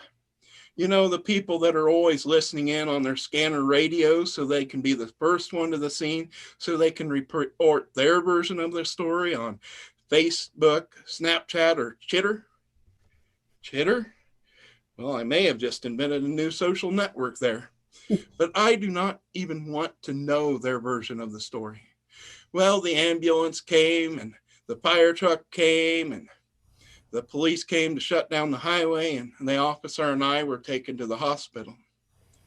Now, you might think that the worst part of this story has happened, but once again, it is not. You see, my insurance company has claimed that this all was my fault. All $500,000 worth of damages from the crops, the highway, and the cars. However, I've been able to get some money and hire a lawyer to prove that this is not my fault or the deer hunter's fault, but the ammunition manufacturer's fault for making a bullet that could freeze in midair. Thank you. Oh, well, that was amazing. All right, Alan. Alan, that was awesome. Nice. Well, Alan, that was fantastic. So Alan on Saturday at the Better Said Than Done Storytelling Festival. Support him. He supports everybody. He's a very talented man and just a great human being. He also was before I worked for Eric out there in the field, the last show I did was in Kansas, in Downs, Kansas for Alan DeBay. That's right. I went out on top in Downs, Kansas. That's right. The top of the pile right there. It was good stuff. But thank you, Alan. Any song that has Ninja Frogs and any story that has Ninja Frogs in it is all right by me. That's what I look at. All right, so let's go around one more time with everybody. So Eric, I want you to play something for us, buddy. My face is sore from smiling tonight so much. It's really, really great. I don't think I've smiled this much in a while. So this is a song, kind of a Thanksgiving-themed song. I think I learned a lot about being a man growing up, watching my dad and my uncles at the Thanksgiving table. And this is kind of a song about how the tables turn over the years. It's called Tall Tree. And it's on my most recent CD. It's called the CD is called My Own Mistakes, and this tune is the last tune on the record.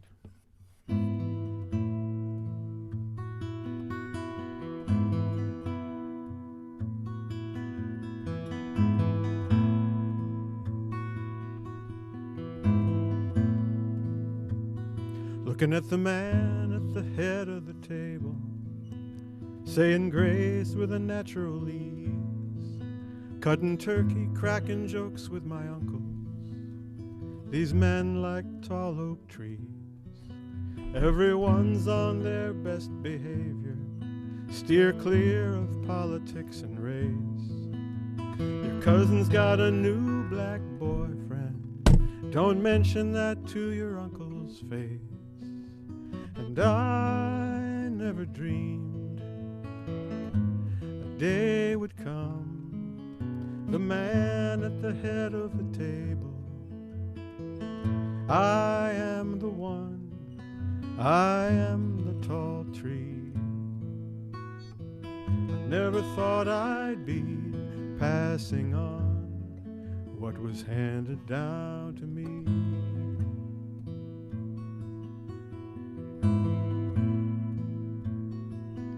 These men were all sons of the Midwest. Their work and family was all they knew. Never talked much about their own lives, but they wanted to know about you. They were men you could always rely on. I thought it would never change, but now one by one they've all gone on, and now the table looks so strange. For I never dreamed the day would come, the man at the head of the table. I am the one, I am the tall tree. I never thought I'd be passing on what was handed down to me.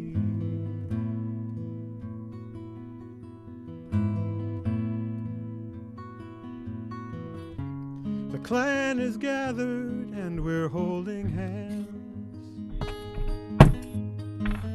I gaze across at every face,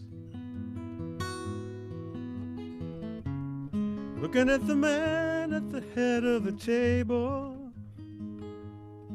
as I bow my head in thanks and for grace. This family's not a Rockwell painting. There are struggles and there have been fights. But when I think of the strength we've come from, I'm pretty sure we'll be all right. My sister is playing piano as the children call the tunes. I still feel like I'm 8 years old, but I'm the oldest man in the room. And I never dreamed this day would come. The man at the head of the table, I am the one, I am the tall tree. I never thought I'd be passing on what was handed down to me.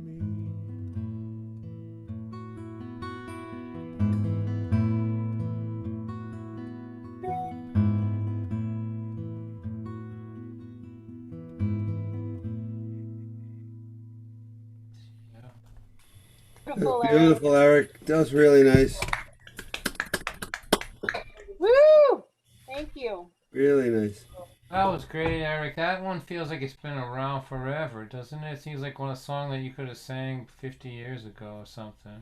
Nicely done. Nice piece of work there. About 3 years ago that I was the oldest guy at the table and I didn't like it.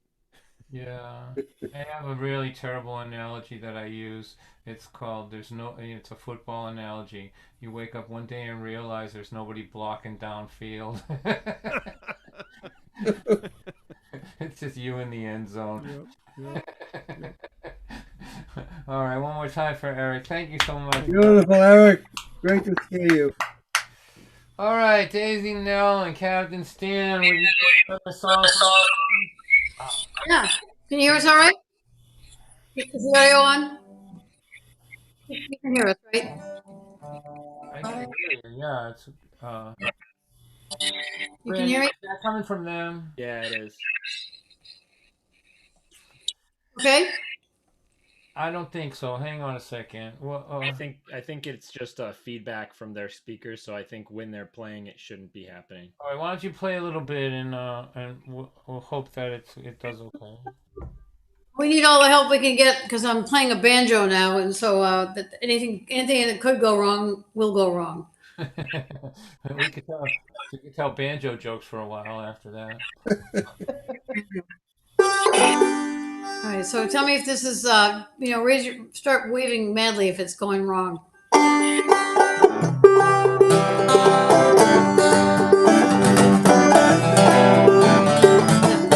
that all right? I'm coming through all right? I think so.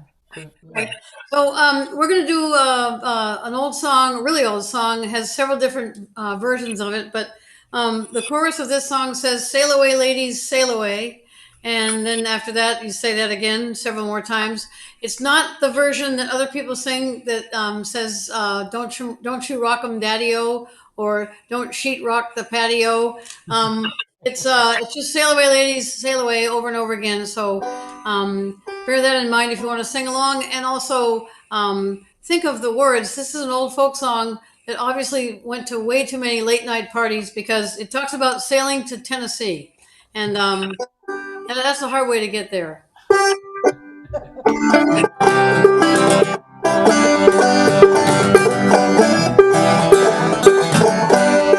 Ain't no use to sit and cry. Sail away, lady, sail away. You'll be an angel by and by. Sail away, lady, sail away. Sail away, lady, sail away. Sail away, lady, sail away. Sail away, lady, sail away. Sail away, lady, sail away.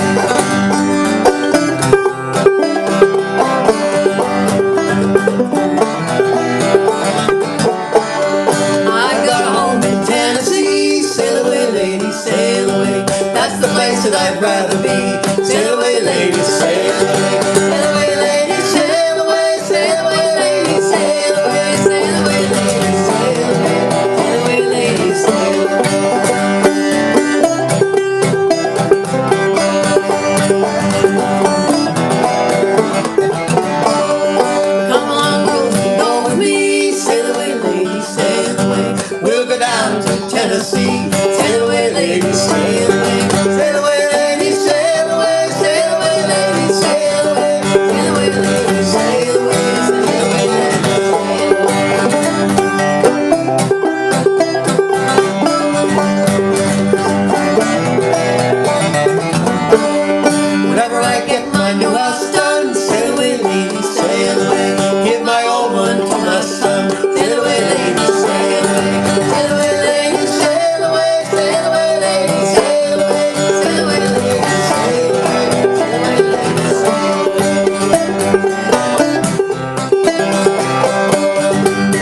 Great. That was great. Thank you. That was awesome.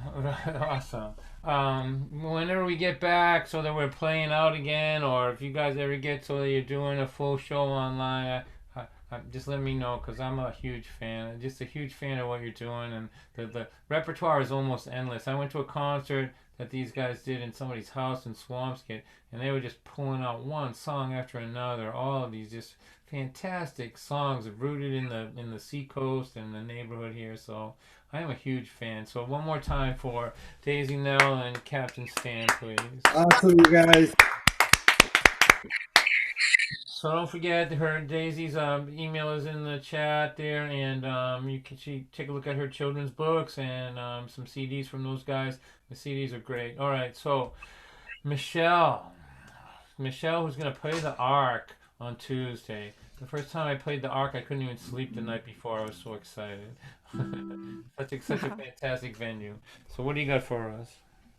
I'm going to play a new song. Oh, great. That I need to give it another. It's gotten about one test run. It's a new song written in pandemic times. All right, hang on one sec.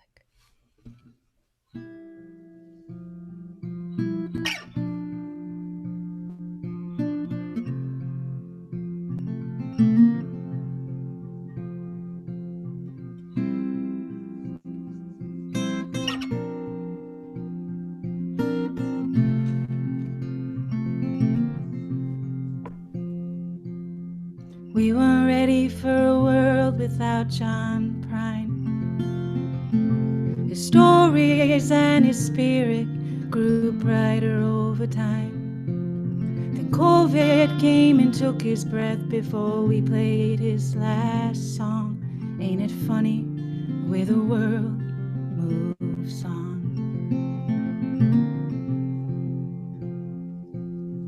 We learned that the cracks are how the light gets in.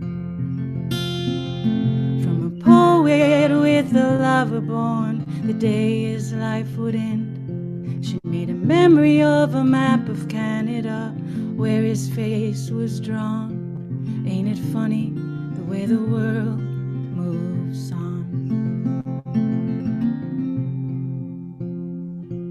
We are frightened by things we don't understand, like where the soul does meet the earth or the color of a man. A hero paved us a better way and handed over the baton. Ain't it funny the way the world moves on? The world moves on whether you're ready or not. The world moves on while your heart is in a knot. Hold on to hope, might be all you've got. I got the Dylan's gonna die someday blues, 'cause he's my Woody Guthrie, you know, many a writer's muse. He'll be laughing at the clown's cacophony after he is gone. 'Cause ain't it funny the way the world moves on? Ain't it funny the way the world moves on whether you're ready or not? The world moves on while your heart is in a knot. Hold on to hope, might be all you've got. The world moves on whether you're ready or not. The world moves on while your heart is in a knot.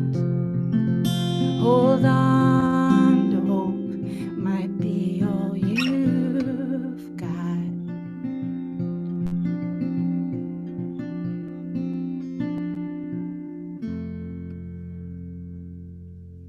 What a beautiful keeper that is, Michelle. Yeah, nice. Really beautiful. Wow. I wouldn't throw that away too soon. No, not at all. That's really good, man. You're killing me over here. Thank While you're you. talking about empathy now, you're just knocking me down over here. So that was just lovely, Michelle. I wish you the best of luck on Tuesday. I'll try to pop in. All you guys try to remember that. The ARC on Tuesday. Michelle held one more time for her, please. It's beautiful, Michelle. Yeah. Thanks, you guys. All right, Alistair Mook, you want to take us home here, buddy, or get us pretty close to home? What do you got for us? Sure. That was beautiful. You know what? Thank you. Just before you play this, can you talk to us just a little bit about the Pastures of Plenty show that you do? Is it every year? It's every year. This was the 20th anniversary this year, and it was virtual, of course. And I've been doing it through Club Passim is where I started it, and early on we brought it around. We were at the Newport Folk Festival and a couple things, but it's basically turned into a once a year hootenanny like this, but with kind of a house band, everybody supporting each other.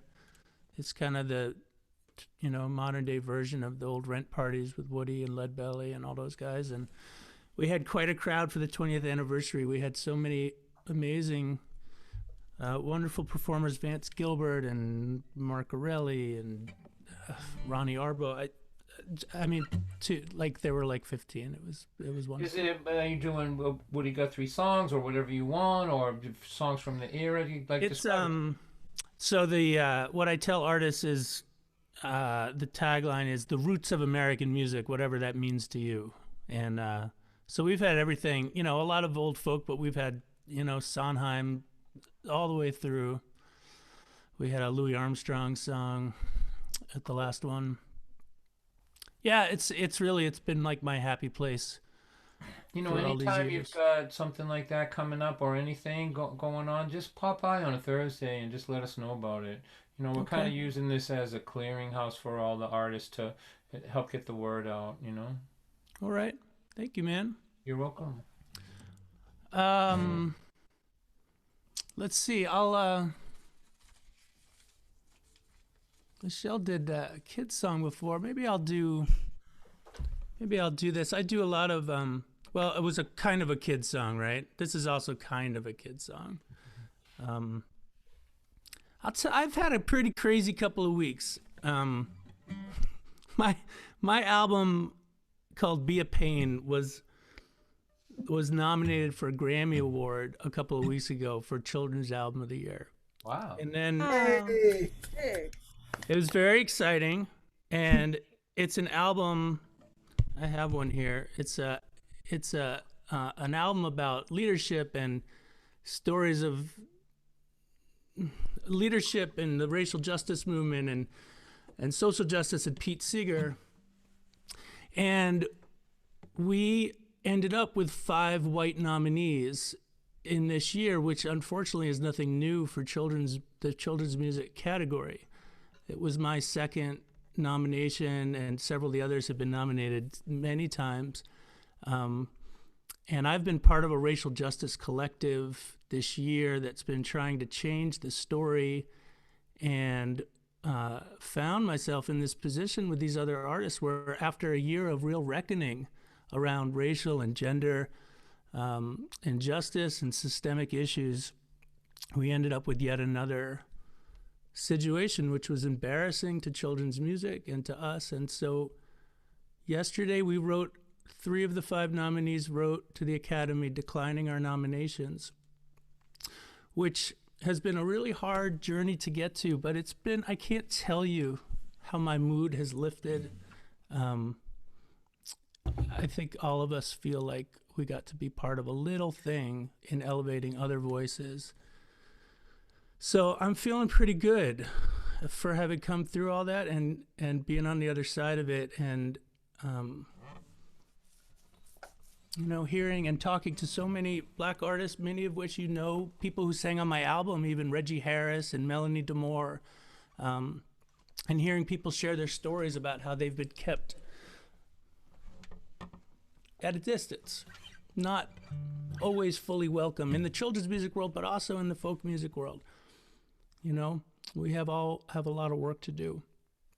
So I'm going to play my song Be a Pain, which is kind of about some of this.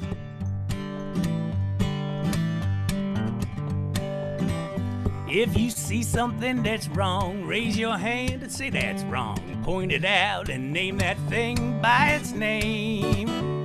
Don't stand by and stare. If it's wrong, it's your affair. Don't be quiet, make a riot, be a pain. Be a pain, be a pain. Shout about it and complain. Ignore the crowd and go against the grain. Don't be polite, raise your voice, do what's right. Be a pain, be a pain, be a pain.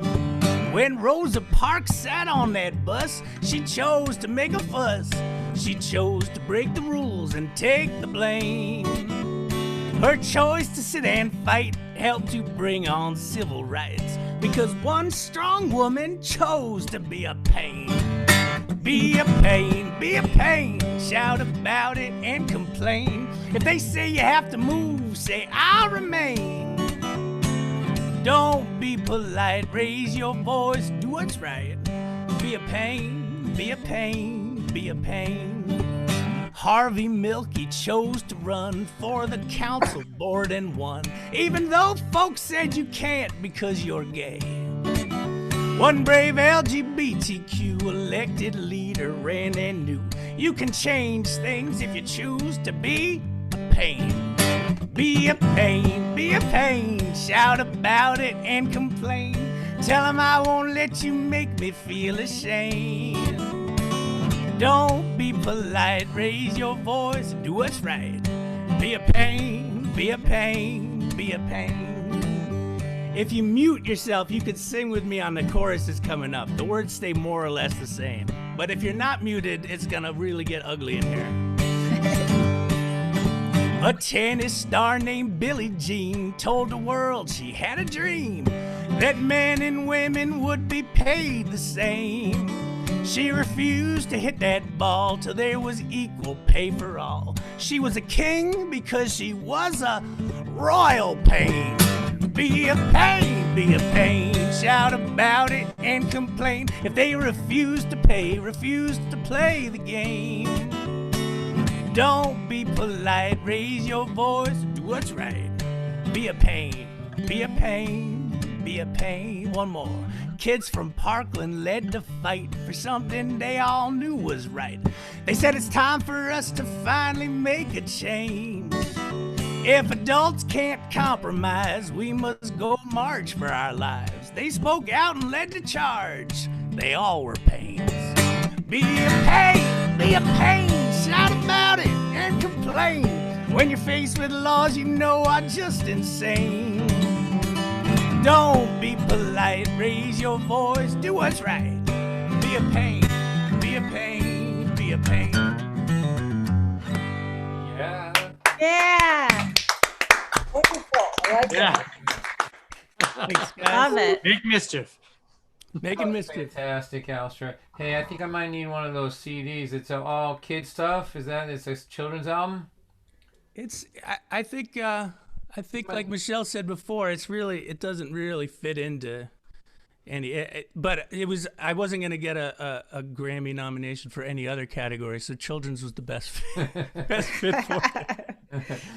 I think I want one for my grandchildren, so I'm gonna reach out to you for that. They would love that. Of course, man. I want one too. Yeah, I have twin grandsons who are 12 years old now, and they're homeschooled and politically astute, like frighteningly astute. Like I ask them. I don't talk to them like I know what I'm talking about. I ask them their advice on things. So I think they would love that. One more time for Alistair, please.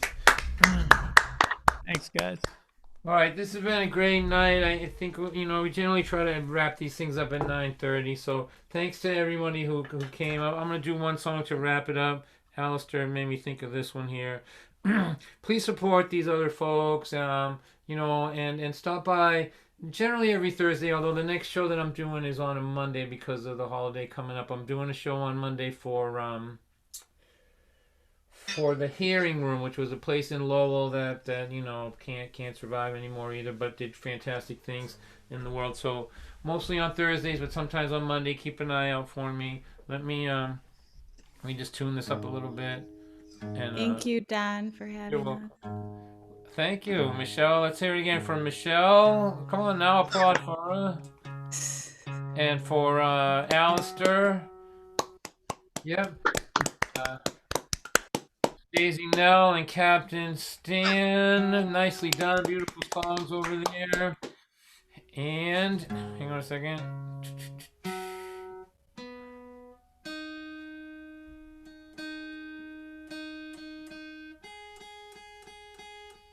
And for my friend Eric Kilburn. Yeah. Hey, Eric. So all you guys, you know, just keep me in mind for it, just to come by, pop in, even if we have a full house like we do tonight. Oh, and don't forget Alan DeBay. Don't forget to thank him. He's such a lovely man. Thank you, Alan. Beautiful job tonight. Hey, Alan. Good luck at the festival. You know, artists are struggling. We need you, and we still have some value. You know, we still matter. Hey, real quick, I had a couple people asking in the chat, Alistair, where's the best place to get the CD? Oh. Sorry. Oh, my website is on there. I think you posted it. Mook Music. Just the website. Okay. Cool. MOOCK Music. Yeah. Thank you. Thank you. Thank you. Looks like a good Christmas present for everybody. I'll get one for Dawn. What's that? I'll get one for you. You know, I'm okay. You know what? I'm good. I'm gonna radicalize my grandchildren even further. There you go. All right. So talking about Pete Seeger, I was lucky enough to play at his birthday party. It would have been his 100th birthday, and it was in Beacon, New York, at the venue there. What's it called? The Town Crier? Is that the one there? Yep. And it was amazing. Everybody there was like family and friends, and all the New York fast folk people were there and all that stuff. And everyone was talking about Pete Seeger, the guy who cleaned up the harbor, and Pete Seeger, the children's song guy. But I always thought that Pete Seeger, the guy who fought for working people, was the version of him that I like the best. That's the one that, well, he was the big pain. He was the one causing the most trouble, and really taking a risk. Like, I'm sure that's why he got blacklisted, because he threatened authority. So I went home after that and wrote this kind of with him in mind. I hope I can remember how to play it. I haven't played it for a while.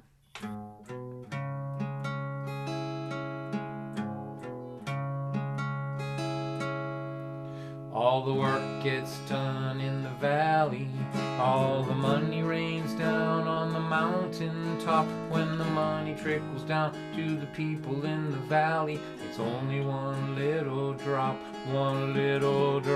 to feed the family. One little drop to pay the medical bill. One little drop to pay the mortgage to the banker who sold it to the man at the top of the hill.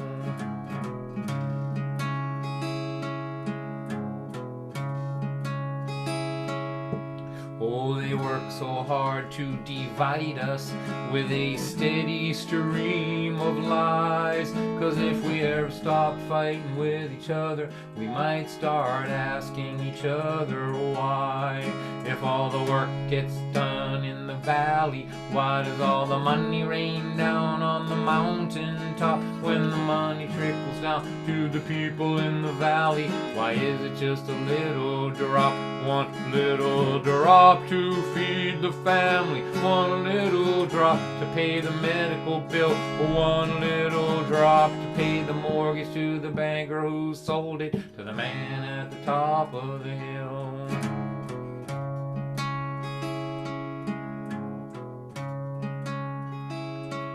Just keep buying those politicians and those TV newsmen too. Make them say every day that my problem is my neighbor, when I know that my problem is you. just keep lying about corporate tax breaks, how the jobs are gonna trickle down. But beware of the day when the people say that they are sick of being trickled on. One little drop to feed the family, one little drop to pay the medical bill, one little drop to pay the mortgage to the banker who sold it to the man at the top of the hill.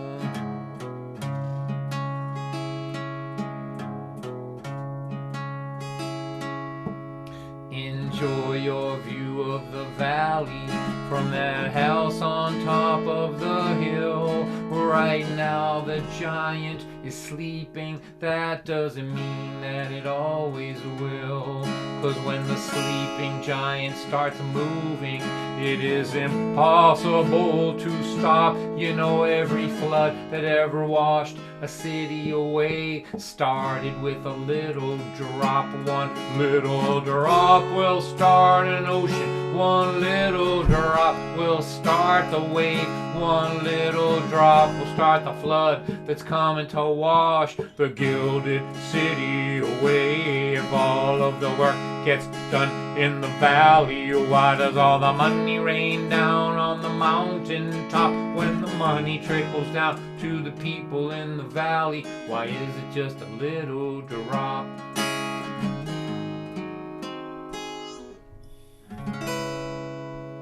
Woo! All right, done. Powerful. It's powerful. I love it. As always. All right, everybody, thank you so much for coming. You're all welcome anytime. I just think this was just a dandy night. Thanks, everybody. Let's see, Monday night for me again, and then I'm not sure if I'm doing anything after that for a while. After Christmas, I guess it'll be, or something like that. But I love you all, especially all of you that come every week, and those of you on Facebook. Facebook is over here. Hello, hello. I know you were watching cat videos while I was performing. It doesn't. I don't take it personally. It's okay. And YouTube, hello, anonymously over there. I love you, and of course my friends here in the interactive Zoom room. I hope you all have good health. Be careful the next couple of months. It's going to be a dangerous time for COVID, and I want you all to be well. So I don't just click this off because of those guys, you know how this works. If you've been on Zoom before, I started this meeting. So if I click it off, like all of this illusion of us being together is abruptly has ended abruptly, and we are back to a pale white screen and the realization that we are so alone. So I'm not going to do that. We just say goodbye, and one by one just click off, and we'll see you all later. Goodbye, Tommy and Marlene. Goodbye, everybody. Take it. You unmute yourselves. Brandon, unmute everybody, so they can talk. Is that possible? Just unmute yourselves, everyone, just so you can say goodbye. Good night, everybody. Good night. Good night, everyone. Thank you for a great. Thank you all. Good night, everybody. Thank you for another amazing night. Thank you, Yes. everyone. Yeah, thank you.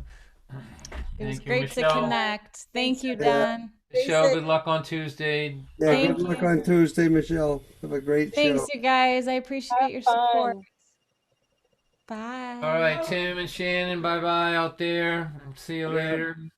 I'll talk to you tomorrow, Brandon. All right. Talk to you tomorrow, man. Take care.